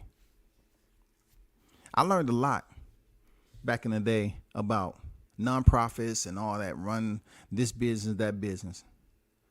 Not something I went in with ample amount of knowledge, but I had a plan on what type of business I wanted. It didn't have nothing to do with boxing, okay? I did find out that how people run their 501c3s isn't entirely accurate. And this plays into the role, like if BOK Prime had a business and they was behind on paying whatever taxes they owed on it, or somebody else that's associated with them at that time did not pay something or whatever, and it was overdue delinquent, they will suspend your business license. But it's according to who's, what, when, and how, who's attached to the company, the investors, the CEOs, whatever the billets that's being held under that banner of BOK. People keep on talking about they license suspended, they license suspended, they license suspended. It's not just one person they're dealing with. Just wait till this month to expire. Y'all have to know how businesses is, man. Businessmen are smart. They know all the loopholes and shit. You can sit up here and talk about somebody's business is suspended all you fucking want. Who cares? I've seen businesses out there with the same name and they shit is suspended. This and that is going on. Then they have another business and they have a loophole. However administrative, they're able to open up another business under the name, different license for whatever the little small details are when you get in the license. This is what you're going to be doing. Just like you filling out a trademark and you got then see this is this and this on what you're going to be doing, which separates them from that previous license. Okay. Just like I heard news that the PBC may be allegedly rebranding themselves coming up or something, or they have pending lawsuits where people are trying to serve them, and being that allegedly they may have to deal with this on one point in time, they may have to deal with this shit.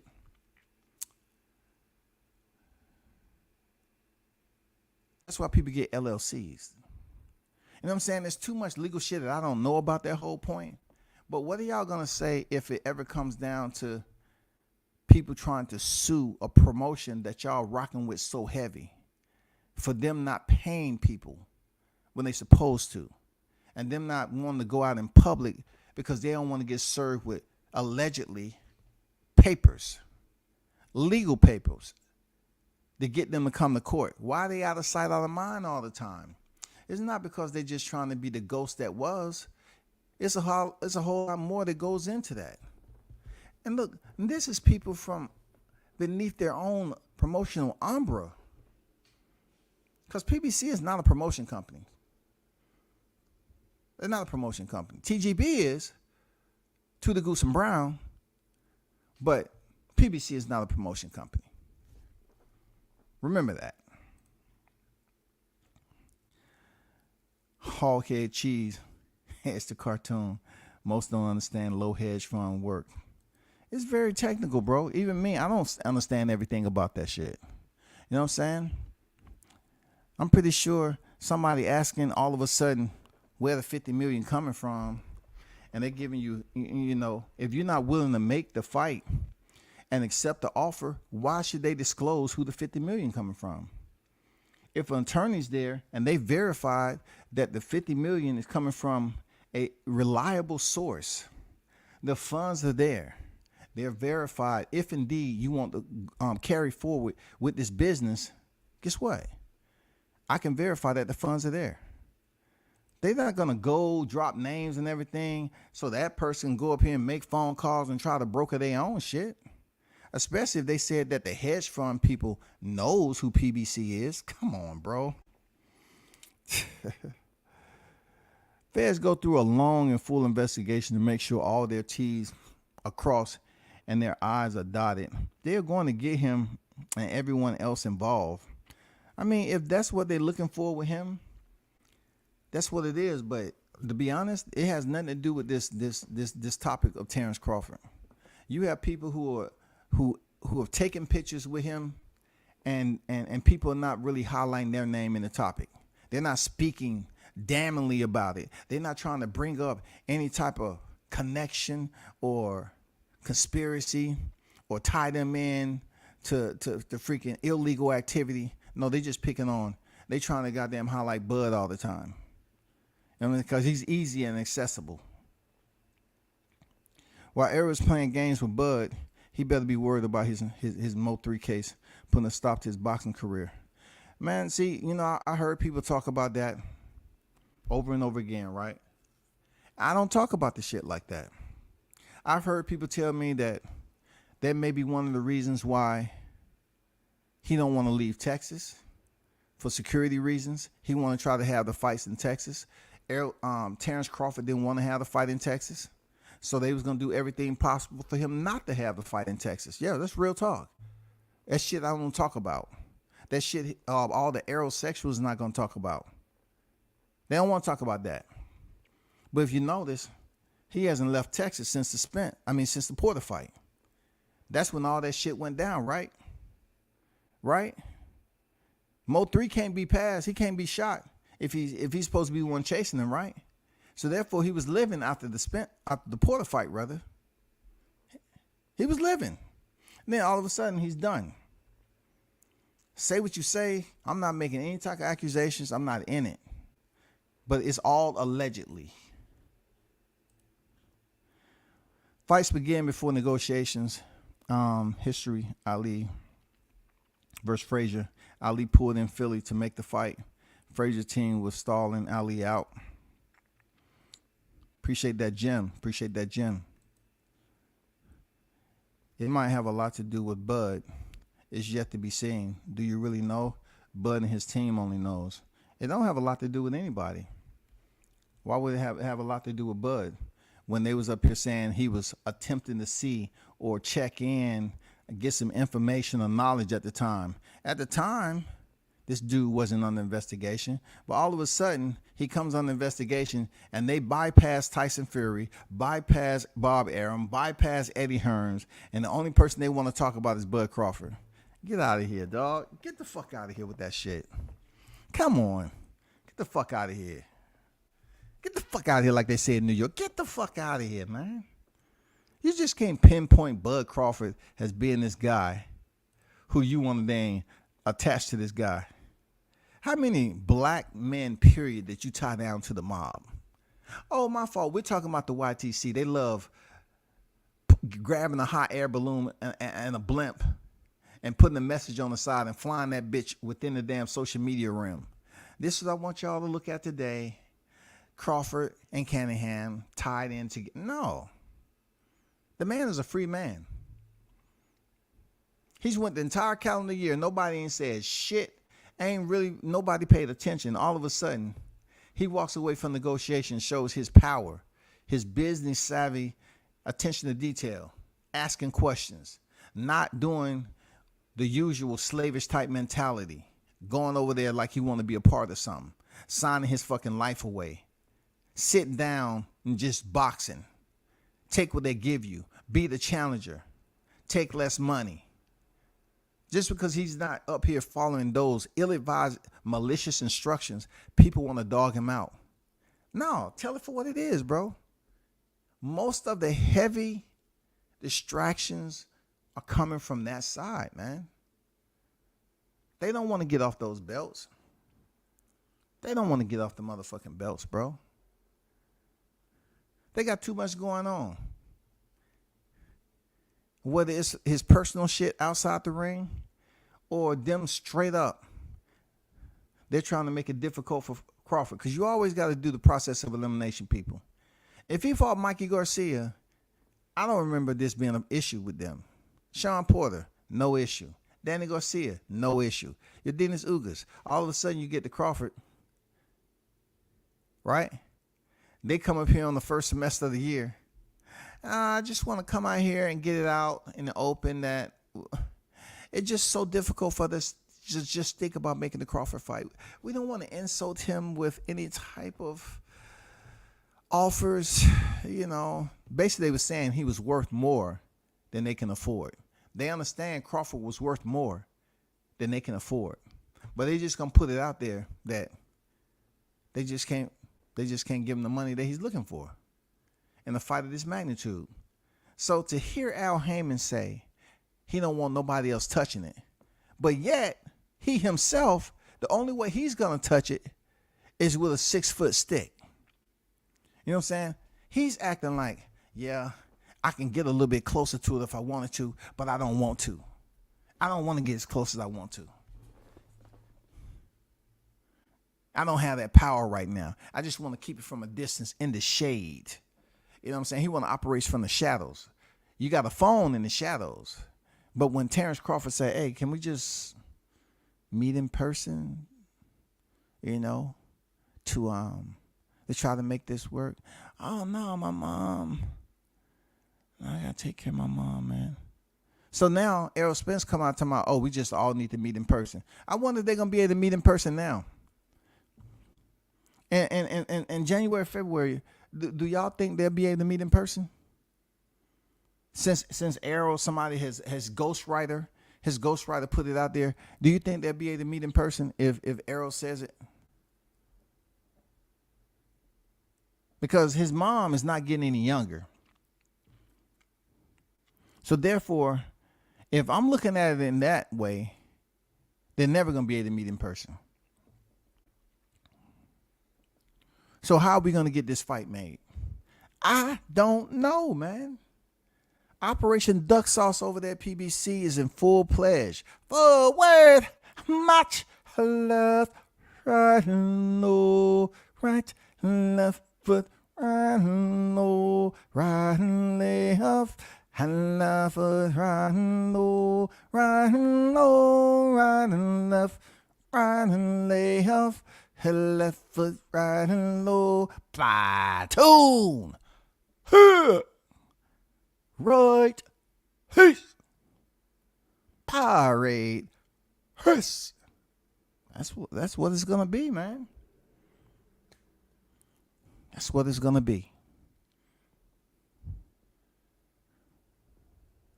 We're gonna have to sit back and continue to listen to the bullshit. How people are trying to derive all these damn topics, these subjects. And look, I'm not offending nobody. I'm not tied down to no serious shit talking about boxing. I hear people talk all the time, they can be outspoken. It's good to be outspoken, but not just with this particular person and that particular person. You can have your own opinion. I don't care. But when I come and return my opinion, don't take it personal. It's all good. You know what I'm saying? If what meant to be personal, I would definitely let you know I'm on the same energy you are, and that's where we at with it. But this shit with Errol Spence and Bud Crawford is not personal to me. Even with Errol Spence, it's not personal. I never have to talk to him a day in life. He is who he is. But I never wish no harm on his family and his people and none of that shit. For what?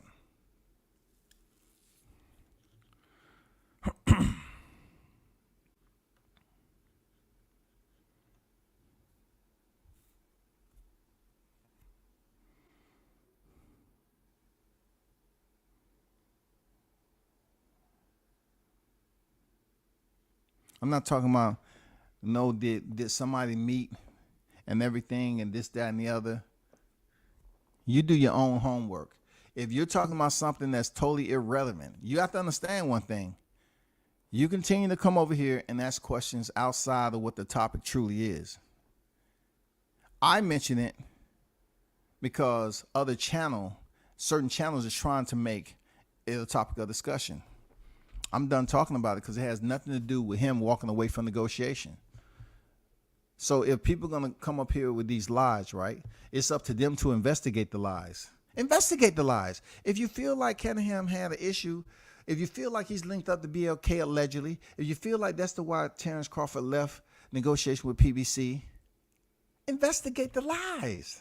If you feel that Bud Crawford is a part of that, investigate. I'm not doing no homework on that shit. It's irrelevant. It's irrelevant. Buckle Up Boxing, what's good? It's irrelevant. Real talk, it's irrelevant. It's totally irrelevant. No one can tell me what I'm talking about. But what you can know is Bud Crawford did all the heavy lifting in trying to bring $25 million apiece. When Errol Spence is over here saying he's good, Al Haymon is going to take care of him and all that. He's good, y'all. He's good. This dude is up here talking about he's good. Now heavy lifting. If it wasn't him trying to do the heavy lifting, look, what are you doing, bro? You talk about heavy lifting with the titles. You ain't doing no heavy lifting because you're contradicting yourself. You're not doing all the heavy lifting in negotiation because you said you got most confidence in Al Haymon to do it. So you ain't doing shit but sitting on your ass, bro. You ain't lifting the motherfucking thing. The only thing you waiting is to grab your mobile phone and it says Al Haymon and he tells you, okay, this is where we at with negotiation. Blase, blase. Okay, I need for you to come here and sign this. Yes, sir. And he's on his way. He ain't doing no heavy lifting. He ain't doing no motherfucking heavy lifting, bro. So a millionaire billionaire needs to personally take care of his mom. Hey, just like the other day, the West Wing, bro. You know what I'm saying? I don't think this dude is going to the West Wing, man. For real. You know what I'm saying? He's freaking grabbing the cane courses. You know, he's calling the 3 or 4 cane courses that's in that mansion. Hey, come on. We going over to the West Wing to check on her. Come on. Cujo, come on. Kane Boss, come on over here. Let's go. We're going to the West Wing, man. We have to go check and see if everything good. Hey, you good? I didn't hear you ring the bell or anything. You straight? Okay, cool. We just dropping by. Come on. Come on, let's go. That's not happening, man. That ain't happening. You know what I'm saying? That shit ain't happening.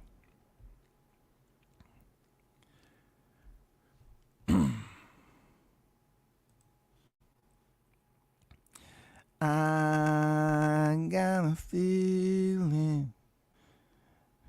I don't know if I said buckle up. Boxing talk. Salute to you, brother. Appreciate you pulling up. Send him about his way. Who, her, him. I would entertain the shit enough. You know, I would entertain it enough until you get to the point where you're not talking about boxing no more. And then I have to send you with your walking papers. You know what I'm saying? I have to send it with your walking papers. I would entertain it enough until I have to send you with your walking papers. And that's after I've been patient. You know what I'm saying? Terrence Crawford did everything he possibly do with PBC, and they could not finish the deal. It's a lot of shit that I'm not privy to, nor are the people on the YTC. So they just have to speak from what they're hearing and what's coming out in the media too. And then they want to spin their own narratives and opinions. Okay, I got it. I get it. That's what you want to do. Cool. I get it.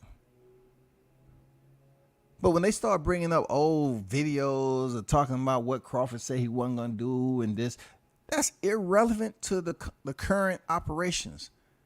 It's irrelevant. You know why? Because none of the fighters are talking about it. So why are you dumb enough to freaking bring up shit that none of the fighters are talking about? Errol Spence don't feel that way. He don't feel like Crawford wasn't in negotiations. He didn't deny that Crawford didn't present the $50 million. He's not denying too much of anything. But if you come on here to YTC, these dummies, they ain't trying to hear any of that. They just sit up here, man, let's go back to 1985. Yeah, and we'll talk about 1985.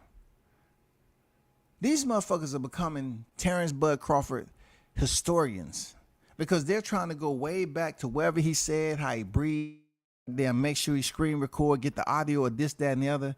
And it has zero to do with the current operations, bro. If TBC can't make the motherfucking fight, what's wrong with y'all? They can't make the fight. Bud Crawford is a free man. He's trying to get his ass up and go over there to BLK and make some money. It's just, y'all just mad because you know damn well Errol Spence wasn't 100% on your barometer of winning that fight. Y'all niggas know that. Y'all not 100% that Spence is going to go in there and beat Crawford.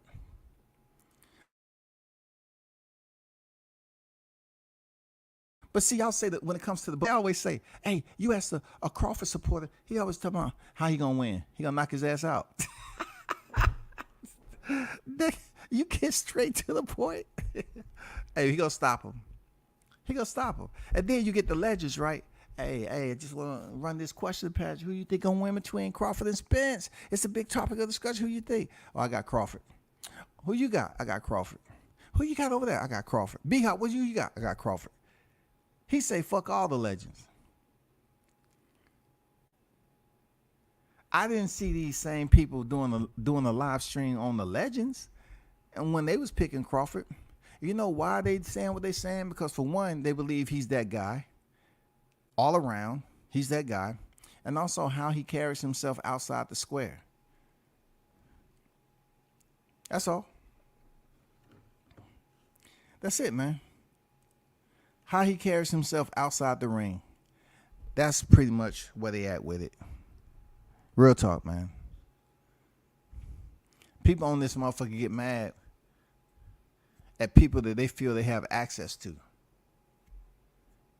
So if you're going to talk about something you don't have access to, if you're going to bring that subject into the YTC and speak on it as if it's relevant to the current operations, the knowledge that we have right here, right now, the hedge fund, you know what I'm saying? The Al Heyman saying he's not gonna touch it. He's not gonna let nobody else touch it. Why would you put limitations on yourself? And I'm saying to myself, why are you putting limitations on Crawford?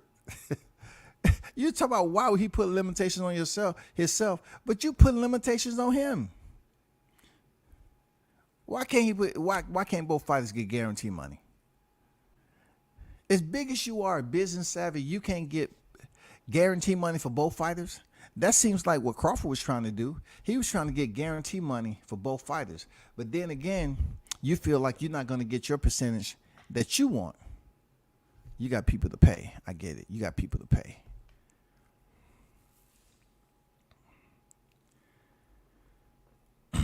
TC went in on him. He did, man. He did. Setting the record straight.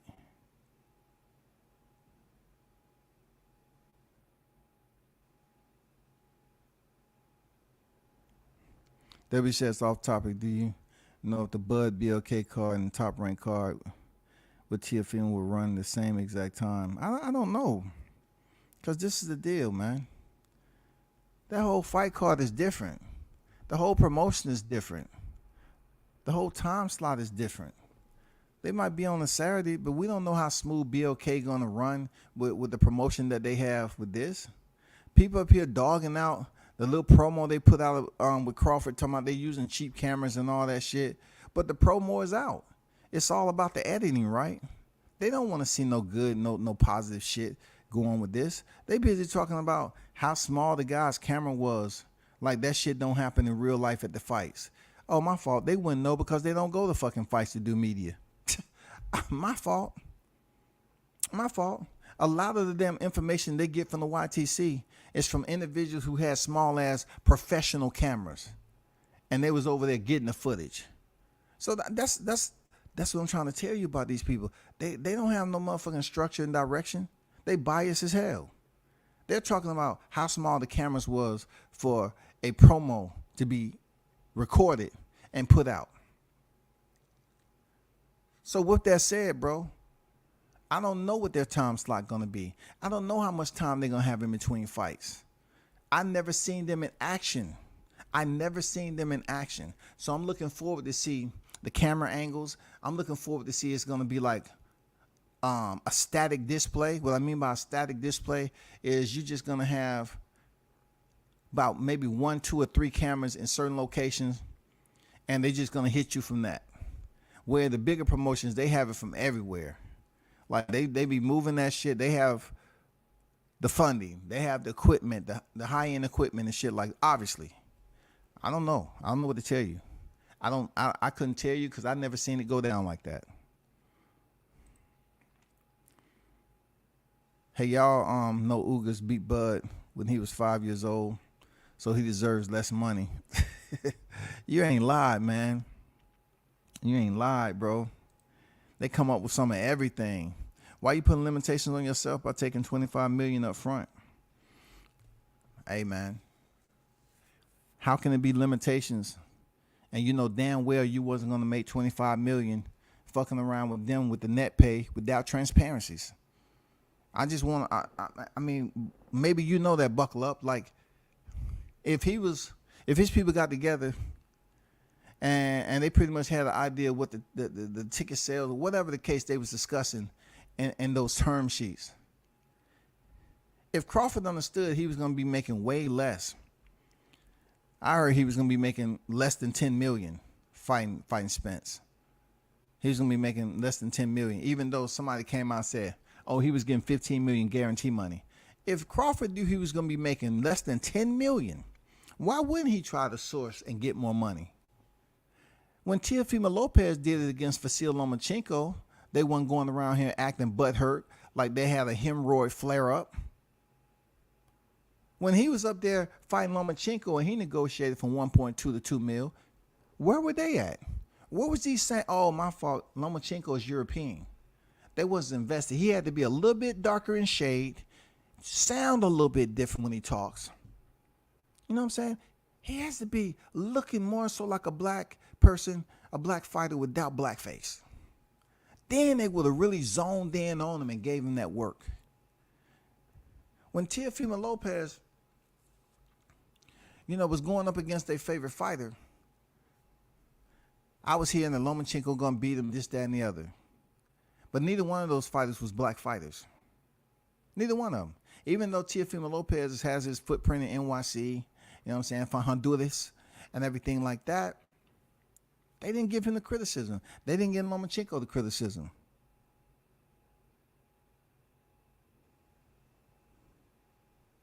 They weren't saying why he didn't put a rematch clause in there. He was able to go free and do what the fuck he wanted. But with Teofimo Lopez, they weren't criticizing T.O. for 1.2 to 2. Why are they worried about Bud money? They was not criticizing T.O. from holding out and goddamn negotiating a fight that seemed like it was going to fall out for him to get more money.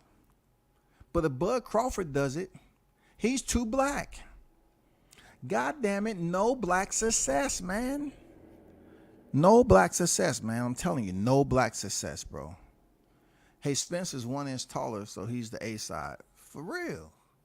That's what platform shoes on. You know what I'm saying? That's a wood platform. And Spence is known to get up to 190 in between fights. He's the heavier fighter. He's the A side. Okay, he's the A side. Spence has a horse named Mr. Ed, and Bud Crawford don't. Just because based off livestock points, you know where I'm going with this. Spence is the A side. Shout out to Mark Nash. What's good? Thank you, bro. I heard people complain about the music in the promo video for the first time in my life. Oh, man, that's crazy, bro.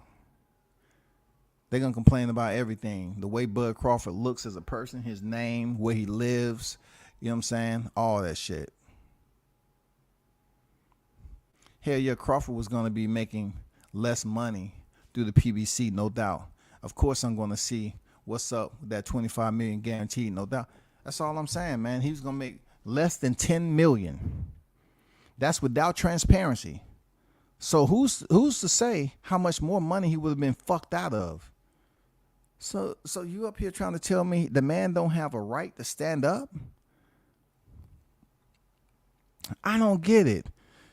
I don't get it. You dog out Kanye West for George Floyd's comment. None of you niggas was out there in the protest like I was. Protesting with some of every race possible on this situation. Restaurants getting burned down. Groups getting together trying to throw rocks and damage freaking businesses down here. They want a guy they never met before. They want to go through life and limb in support. Ahmaud Arbery. Never knew the guy, but he went out in a bad way. I guess with him, they have to say, you know what? Yeah, that was brutal the way he was killed. That was brutal. But George Floyd, his situation, it was brutal too, having, a knee pinned on his neck. Let's support him. But the way these dudes think on YTC, you would think they'll never come close to supporting a situation with any black person. Like you had people talking about previous leaders. Oh, they say he's got the... I should play the video, but I ain't going to give him no shine today. I ain't going to give him no shine today. I'm going to let him live today. I'm not going to bring him into this, bro. This is strictly about the situation that's going on with Spence and Crawford. But I'm just curious of why other black people that they don't know, they can sit up here and use them for an example, and they got all this protest in their body. They don't know the person, but they just, he was killed. That was wrong what they did. Black people need to stand up for one another. Well, goddamn, come over to the YTC and you will be entertained. If you want to see black people unite in a cohesive unit, please visit the YTC. Bring a cold beverage, bring some Skittles, and I say maybe about 2 or 3 packs of popcorn. And get a microwave too. This is going to be entertaining. Okay, come on over to the YTC. You're going to be entertained.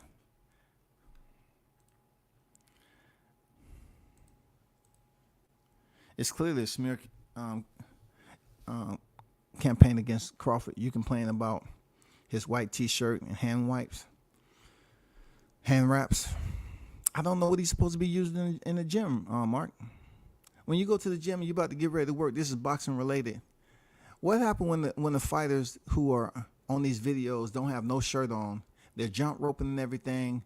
They're out there training. They're sweating. Even though they got the spray bottle and shit, they'll bring the spray bottle in there and goddamn spray some mist on them. and shit like that and make these damn pictures for the promo, for the flyer, for the promo flyer. What happened with that? What's happening with that? What color does the hand wrap supposed to be? What color does the t-shirt has to be? This is a boxing promo. Does he supposed to come in a tuxedo like Ryan Garcia? Like, what the fuck are we saying, man? Why y'all on this man so petty? Are you wearing old panties? Man, come on, man. It's a lot of Black Friday sales going on. Tomorrow, man, go check that shit out, man. Don't wait till the end of the month. I'm pretty sure some companies out there having some sales on some panty packs. Y'all niggas wearing the same shit too long, man. You're funky. Your shit's irritated. You know what I'm saying? You're running out of cream. Y'all need to get your shit together. Y'all need to get y'all shit together, bro. Kid Austin didn't sign with the PBC for a reason. Richard Hissons just left the platform. Tank don't want to be there. The action speaks for itself. For real. They don't even look. Thanks for bringing that up, Buckle Up. You know, they don't even talk about Richards and Hitchens, a guy who is a good dude. I walked the block with Hitchens in Brooklyn that time. You know what I'm saying? He was with his girls. I was doing media. I don't even know if I gotta check and see if the video's even out there, man. I'm gonna find that video. But I was just walking doing media shit with him while he was walking to the venue for the weigh-in. Cool cat. But he himself left because he was trying to, he was starving for fights. Dude was starving for fights over there. Don't nobody talk about him because he ain't popular. They ain't dogging Hitchens out. Hitchens went in there and beat Malik Hawkins, the Iceman, a cool cat too. Come on, bro.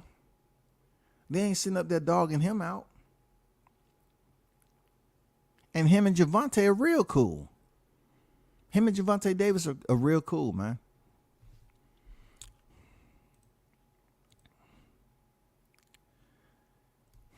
W says people are trying to mix his words when Bud said Spence can only make $20 million with him. They're saying it was $20 million on the table for PBC. It was $20 million on the table. EJ would have said that. It's a lot that Spence is not saying that people want to talk for him. Listen, he don't need y'all niggas talking for him. It's a reason why your ass is on here like I am. You're not part of the team and you never will be. You're not handling negotiations because Al Heyman is. So you don't need to be a mouthpiece for something. Don't try to act like you have all the answers for Spence and they're going to be biased. And look, all that biased shit you talking, it's not going to influence the way this shit turn out next year. If they fight next year, then make up your mind during the holiday. All right? This is a challenge I'm issuing to the Spencerholics. Make a challenge during the holiday to make sure this nigga ain't ballooning up to 200 pounds. Make sure of that shit. Because we ain't trying to send his ass to a fat fight camp. And talking about, oh man, we got to push the shit to June because this nigga's like 220. Well, Spence just not the one talking about, oh man, the weight, man. I've been fighting this division. It's getting so tough to make the weight. Are you moving up to 154 or not? If you are, vacate. Jerron Ennis and a lot of other people waiting for the titles to come up. If you're not going to be able to make the weight, don't have these channels on here thinking that they want to blast on Crawford for whatever reason, like y'all don't have no liability or culpability taking this shit through the holidays, and then you get to 23 and say, oh, guess what? We made a decision. Errol Spence is going to move up. He just can't do it no more. He can't make 147, unfortunately. And I'm going to be like, well, what happened to the nutritionist that he had that y'all was bragging about? You know what I'm saying? The white boy that Blu-ray talked about. Blu-ray referred to them, oh, they hired the white boy. Where are they at? I'm going to say, where are they at? When you talking about you can't make 147 no more. Where is the nutritionist that's supposed to get all this glory? Is it the fact that they only good doing fight camp, and then when they not there, you sneaking the motherfucking ding-dongs and ho-hos and the chocolate chip cookies, oatmeal raisin, the fruit cakes, the Nutter Butters, chocolate covered strawberries and shit. What's going on, Bruce Gas Boxing? Salute to you.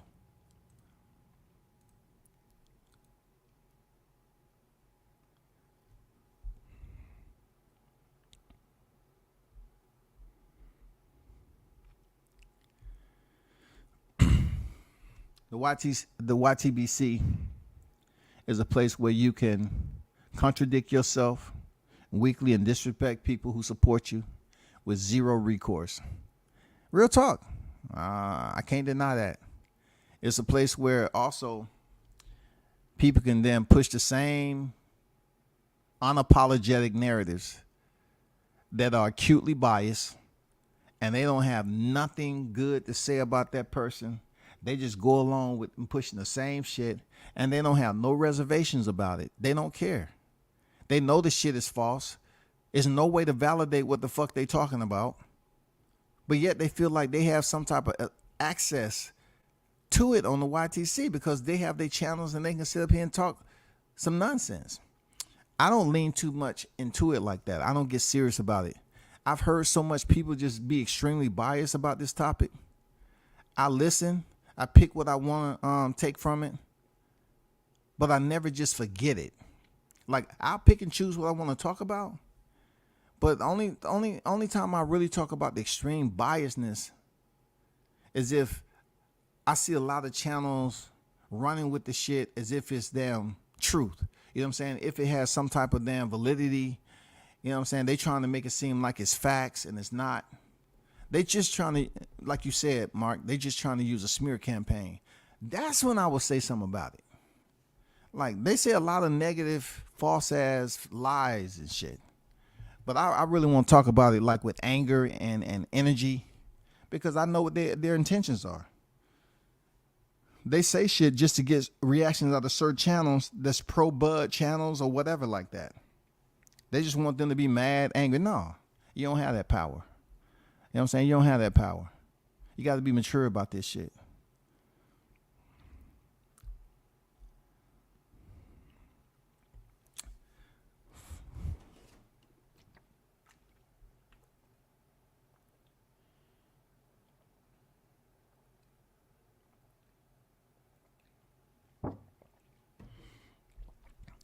For the people saying, I just want to see the fight. What was that energy all this time? I know, man. Look, it went from just sign the fight, just sign the papers, just make the fight. Look, how are you going to get on here and talk about just make the fight and then have a long drawn out debate, right? On the process in making the fight. like which one is it? You want this man to just sign the papers, right? He don't supposed to do any type of diligence to get with his people. You want him to go in there, solo dolo, Amelia Earhart, take that flight and crash. Man, correct me if I'm wrong. They want this man to take a single flight by himself and crash in the motherfucker. Hey, anybody seen Bud? Oh, man. Him and Spence was supposed to fight, man. Ain't nobody heard from him. Damn, he ducked, man. No, it's much worse than that. He ain't been heard from in 2 weeks. Even by his family. No, man, he out there ducking, man. He ducking. I'm telling you, he ducking. He ducking, dog. Ducky duck. No, the only person that's ducking is Operation Duck Sauce, bro. People sit up here in all these debates and explain to you line for line of what a contract's supposed to consist of, right? They'll talk about term sheet after term sheet after term sheet. These niggas will talk about the time when Gary Russell and Bill Haney was going back and forth over term sheet shit and all the discrepancies that was in that, right? But yet they think Terrence Crawford is supposed to walk through the door and just sign any fucking thing. I've been on this motherfucker too long, dog. They would go line for line on what a contract's supposed to say, what a fighter's supposed to do, who he has access to, what he should bring to the table, per his resume, what he should make. But when it comes to Bud Crawford, none of that shit matters, dog. None of that shit matters, bro. None of this shit matters. They don't want that man doing anything that falls within what they was debating about. For their fighter, they'll talk about line for line and what a contract should say. What a fighter rates and don't rates. What he can and cannot do, dog. Per the standards of who he fought in his career, how long he's been in the sport, they'll tell you what he should get and what he shouldn't get. But with Bud, with what he's been able to accomplish with 3-weight division, formerly undisputed, he gets nothing. Be the challenger. Shut up. Take less money. Wrap up and box. What the fuck you talking about?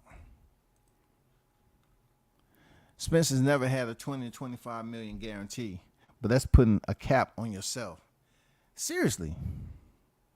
Look, Mark, he wasn't going to get 25 million from this fight if he didn't go with BLK Prime. 65%. That's why the scuttlebutt rumor mill has been out here for quite some time, that those deferred payments is not really reaching the destination for every fighter that is supposed to be paid in those deferred payments. Allegedly. Okay? That's all I'm saying. I'm hearing people that haven't been paid allegedly. So guarantee money is what? Once again, let's do this. Let's do this, people. If you're in the building, can you hit the like button, please? It's not that difficult, man. All right?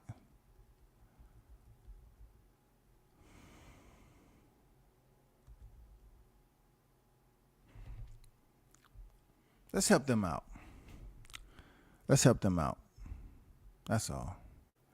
Yeah, you have to be cordial. You have to put them in a state of... So, let me remove this comment. Look, this right here, okay? If you look right here, first of all, I have to give you the pronunciation. Guarantee. Okay, guarantee is the key word of the day. Guarantee. Okay? Spelled Guarant and 2 E's. Okay? If you go down here, right, to the first definition, it says a formal promise or assurance, typically in writing, that certain conditions will be fulfilled, especially that a product will be repaired or replaced if not of a specific quality and durability. We offer a 10-year guarantee against rusting, a formal pledge to pay another person's debt or to perform another person's obligation in the case of default. Guarantee money is money that you're going to get right away. Secured funds. Your money is going to be that's guarantee money. And then it's a plus if it's pay-per-view and all the numbers come in and you see what you're going to get off the back end. But in this case, there's been rumblings upon rumblings that, you know, Terrence Crawford was taking the lowest deal. He was taking the low of the low. He was getting shafted. And then Errol Spence is coming up here looking dumb as ever, bro. Look, this dude is looking dumb as ever. Look at this shit right here. Look at this shit right here, bro. Where's that tweet at? Where's the tweet? Where's the tweet? I want a specific tweet I want to look at with Spence.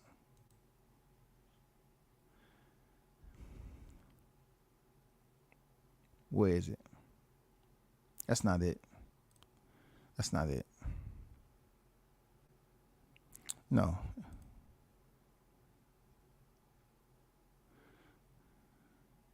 This is it. He said he's talking about he didn't have a guarantee, and he was taking all the risks. MF, I didn't have a guarantee, just a high percentage. So big dummy, like Fred Sanford, rest in peace. If you didn't have a guarantee and he's trying to get you a guarantee, and what you was potentially going to get with that 65% on the back end was not going to exceed $25 million for which Terrence Crawford was trying to offer you on the front end, what the fuck are you talking about? What the fuck are you talking about? I didn't have a guarantee either. All money ain't good money. Nigga, you're right. Because the money on the back end, you wouldn't have made nowhere close to no 25 fucking million. But look, we need to look at it this way. What was going to be the price point? What was going to be the price point of the pay-per-view sales?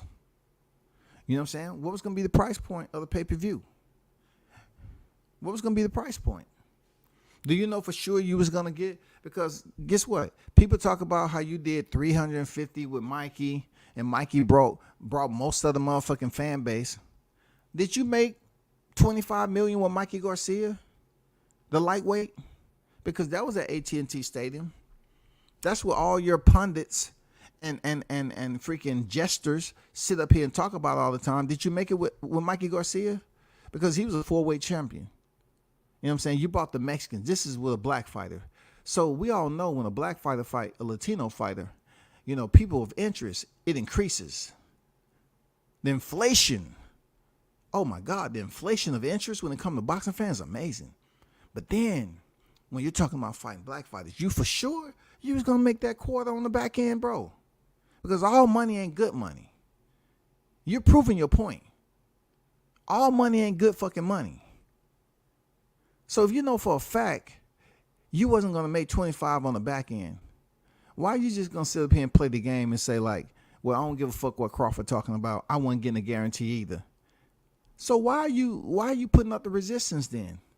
He's going to give you point blank 25 million.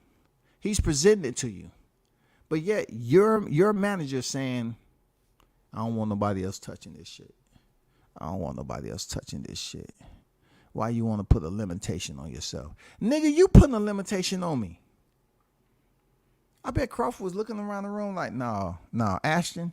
Hey, Ashton, where you at, Ashton? I know you over here. I'm being punked, right? Ashton. Hey, hold up, Al. I'm going to go ahead and check this door. I know Ashton Kutcher. Where you at, man? Y'all started the series back up? Where you at, bro? I know you in here. Come on, man. Show your face, bro. I got to be getting punked. I got to be. This dude is acting like they dead fucking broke. The monetary well is dried up. They don't even have a bucket in that bitch no more. It's like climb down at your own risk. Climb down this motherfucker at your own risk, dog. They don't even have a damn ladder sitting by that bitch so you can climb down. If they did, you grab the ladder. It's only 5 feet long. Oh, shit, a 5-foot ladder for this motherfucker? How deep is this well? Nobody knows. Has anybody tried climbing out? Yeah. Have they been seen again? No. But you can hear them when they hit the bottom. You can hear them when they hit the bottom, though. Come on, brother. What the fuck? If Bud turned down a guarantee of 25 million, everyone would be running with he's scared narrative. Man, they would be running with every excuse in the motherfucking book, dog.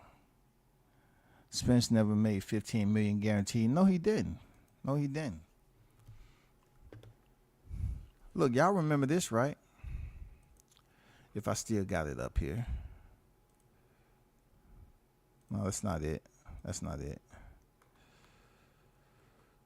Is this it? Y'all remember this, right? Y'all remember that, right? Is that close to 25 guarantee? Is that close to 25? I'm just saying, is it? For you aerosexual Spencerholics, Queens of Spence, is this close with Mikey Garcia, the one that y'all love bragging about all the time? Why Al Heyman wasn't making all this damn stink about freaking Mikey Garcia? Because he's Latino, he's Hispanic. You know what I'm saying? You want to cater to the Latino boxing? That 3 doesn't look like it's close to 25 million. Hell, you subtract 3 from 25 million, you still looking good with the 8 figures, ain't you? Jesus Christ, man. Come on now. What are we talking about? Spence never even done 500K pay-per-view. Exactly. That's why I put up that Mikey Garcia shit, bro. That's the one they brag about. He has never improved off the Mikey Garcia fight. He has never improved. And from what my understanding is, when they rounded off to an even 350, it's not even 350. It was lower than that. The Grand Rising. Only in boxing were fans working 9 to 5 jobs telling a multimillionaire he had bad business. Man, you are dead on with that, dog. You are dead on with that. Look. This is another fun fact that Mark. When I see Terrence Bud Crawford, he has like damn 15, 20 family members with him. These dudes sitting up here, they sitting up here streaming the fight and talking about, man, fuck that, man. I ain't buying no ticket, man. So y'all don't want to, get all the super chats together and try. No, man, fuck that. I ain't spending my money on that shit, dog. Fuck that, man. Fuck that, man. So you saying as much shit as we talk about Spence on here, right? You know how we support him, we love him, we care for him. It's just we live vicariously through him. You're not gonna pay to see his fight with Keith Thurman? Fuck that, man. Fuck Keith Thurman, man. I don't like Keith Thurman, man. Fuck him. I ain't buying that shit, dog. I'm cracking that motherfucker. Fuck that. So when are you planning on supporting your fighter? It come around for Bud Crawford Spence. Hey, man, finally we getting this fight. Man, fuck that, dog. That's too much. Man, you see what the tickets were out there? Fuck that, dog. I ain't spending all that money on the room, flight, food, ticket to the fight, all that shit. Man, fuck that, dog. I don't even like Crawford. Like, oh, man, fuck that, dog. I'm just going to watch it here, man. I'm going to crack that motherfucker. I'm going to save my money. These niggas are never going to go and support the fighter. But they get on here acting like they're going to actually make the sacrifice to go to Vegas, stay in the motherfucker, pay for all the expensive ass food, and go to the fight. They're not going to the fight, man. They're going to talk all this shit about Bud, but neither one of these motherfuckers are going to support Blue when he go into Omaha. None of them. None of them. They're not going to just say, you know what? We really should just support. I want to see him win. That's what they say. I want to see him win. If you want to see him win, show up in goddamn numbers to support and say, this is what we're doing. Show up in the numbers. Don't sit here and behind your computer and talk shit and talk about, oh, man, let's see how this plays out. How many from the group went over there? I don't know, man. I think just him. He went on. What? Didn't nobody else go? Wow. I can't believe that. Wow. Man, wow. He gonna be over there solo dolo? Wow. Wow, man. I can't believe he went over there by himself. Cause you didn't want to support him in to begin with. Cause it's Crawford is so-called face of BLK. You didn't want to support him? You didn't want to support him, man. You didn't want to support him because Crawford's on the dang network streaming. He's attached to BLK Prime. You're not there to support Blue and whatever he got going on. These niggas are steadily trying to sabotage shit he got going on with Crawford.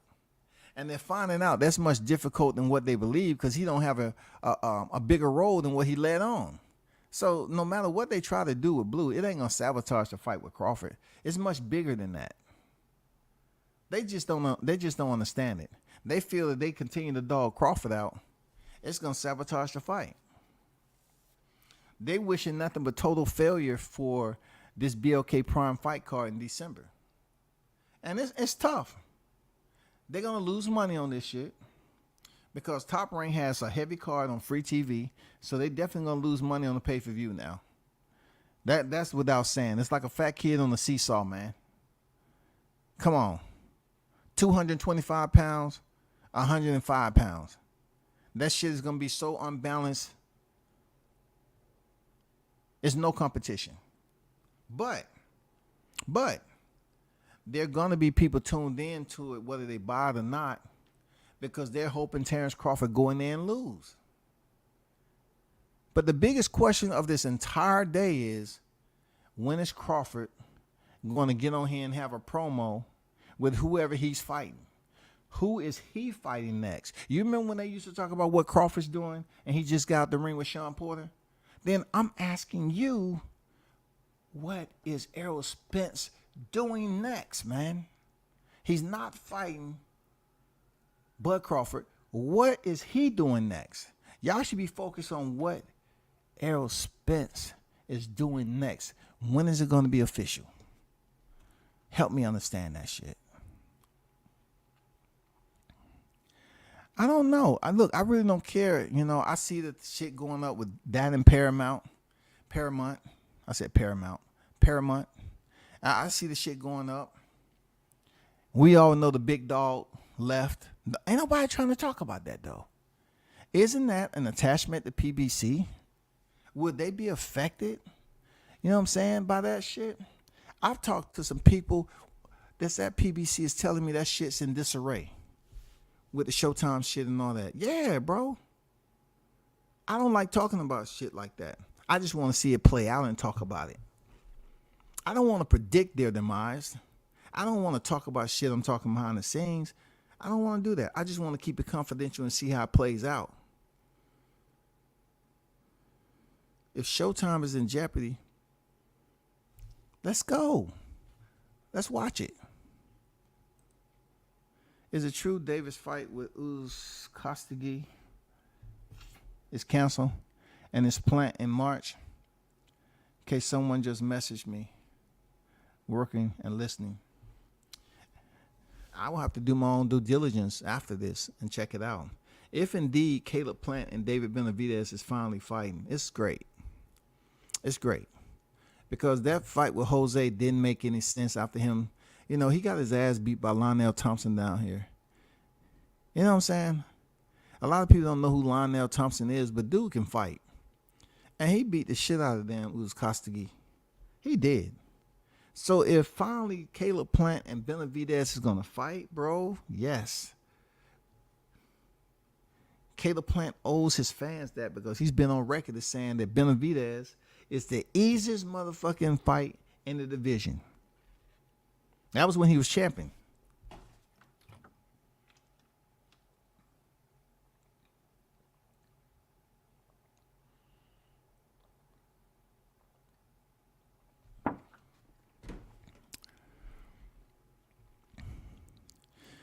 But y'all already know, man. I got to break it off. And got them come on here later. And y'all continue to tune in. Get the information. Appreciate y'all dropping the informative input over here. Listen, the only thing I can say about the seasons over here at the YTC, right, is that you're going to have people that listen to you and don't listen to you. I know the process when it comes to WCS. I know the process. But also to the people who tune in and they don't like what they're hearing over here. It's okay. I'm not going to be the one to prove and drop a link every time. I don't have it. I know what I can do. I know what levels I have, you know what I'm saying, this game. But know that even the channels that feel some type of way about me, I'm still going to tune into your shit because I got to know what to call you out on. Come on, man.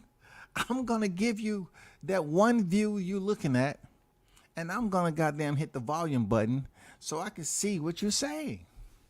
That's all.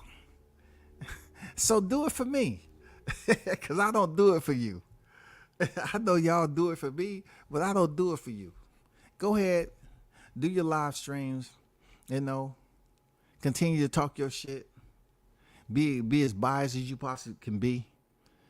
But at the end of the day, you have to look at this situation like if it was Errol Spence and we reverse roles and he made the move and Terrence Crawford was the one, you all would hate Terrence Crawford just the same if he was signed with PBC and Errol Spence wasn't.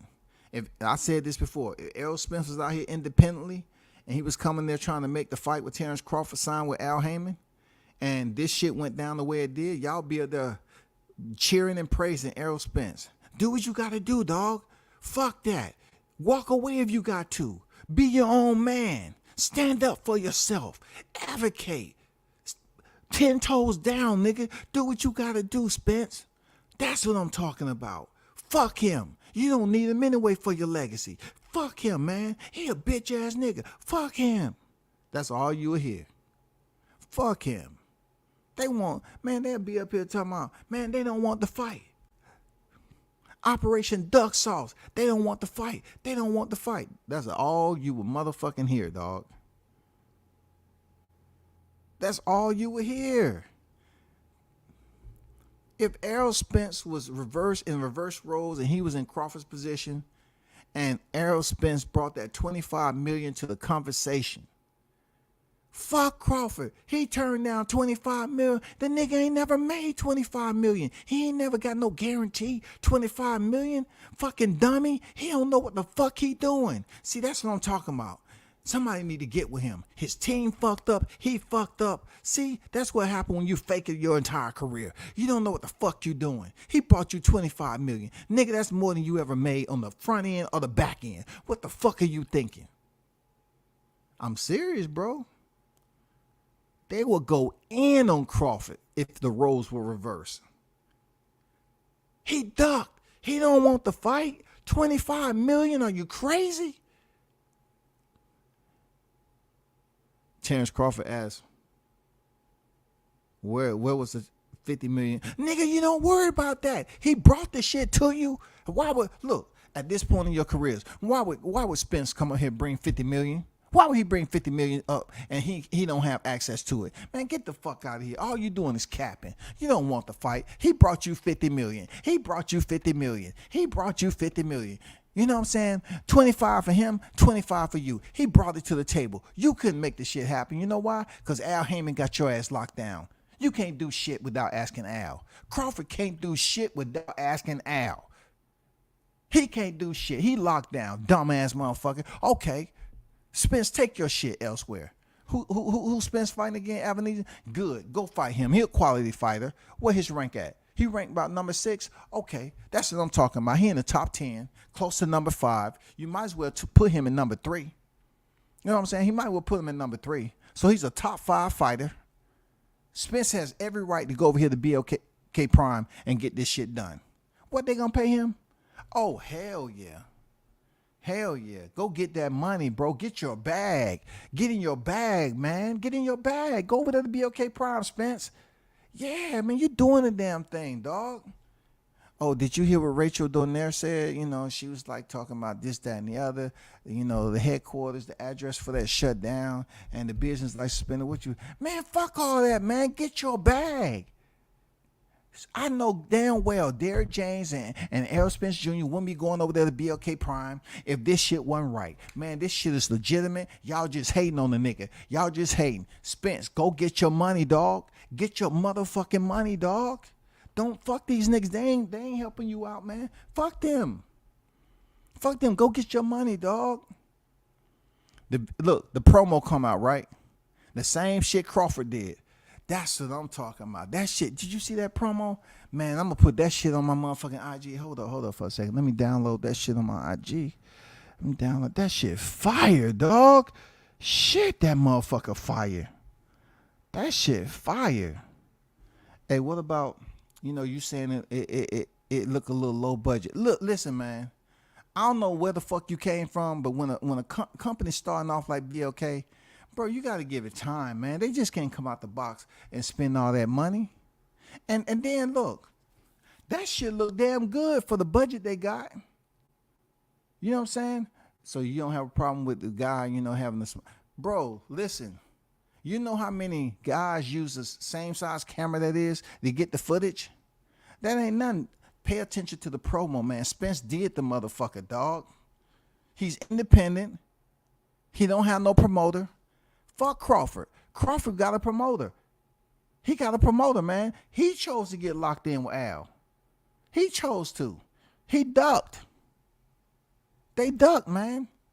Spence need to go get his bag. Fuck them. Go get your bag, Spence. Go get it. Sign with BLK. The promo was fire, man. Go ahead and knock this boy out and goddamn try to see what's going on next. Goddamn it, next year come around, Crawford probably still duck. Yeah. I'm telling y'all that's tuned in. That's how that shit would go. If you put a role play in that bitch, they would be hyping up Spence to the highest level, bro. The pantheon of motherfucking boxing. This dude made the best deal ever. He got his motherfucking bag. What about the license being suspended? Man, fuck that license, man. Real talk. They wouldn't put on a fight like this and do the promo and all that shit if they couldn't make the fight happen. Did you check BoxRec? Yeah, the fight was taken down for a little bit. Now they put it back up, right? So the motherfucker gonna happen, dog. That guy he fighting, he a tough ass motherfucking fighter, dog. Real talk, he a tough ass fighter. For real. He gonna go in there, he gonna try to do what he can do in the early rounds, but Spence, man, he's too much. You know, his volume of punches, his energy, his pressure is too much, dog. He gonna burst that guy's pipes, man. You know what I'm saying? He's just too much, dog. You know what I'm saying? He's just too much. Errol Spence is too much. He gonna be too much. But David Avenesian, he's a quality opponent, bro. Quality. He's doing big things. And look, they picked Errol Spence to be the face of BLK Prime. They didn't pick that dude, Crawford. Why would they pick Crawford for? He ain't did shit in boxing. You know, he got this going on, that going on. He's locked in with Al Heyman for years upon years. Come on, bro. You get the point. Y'all get the point I'm getting at. Y'all get the point. Let Errol Spence be in the position of Terrence Crawford, and it's over. It's over. Didn't Eddie Hearn do the same thing when Wilder offered AJ the $50 million he asked for? Show proof of funds.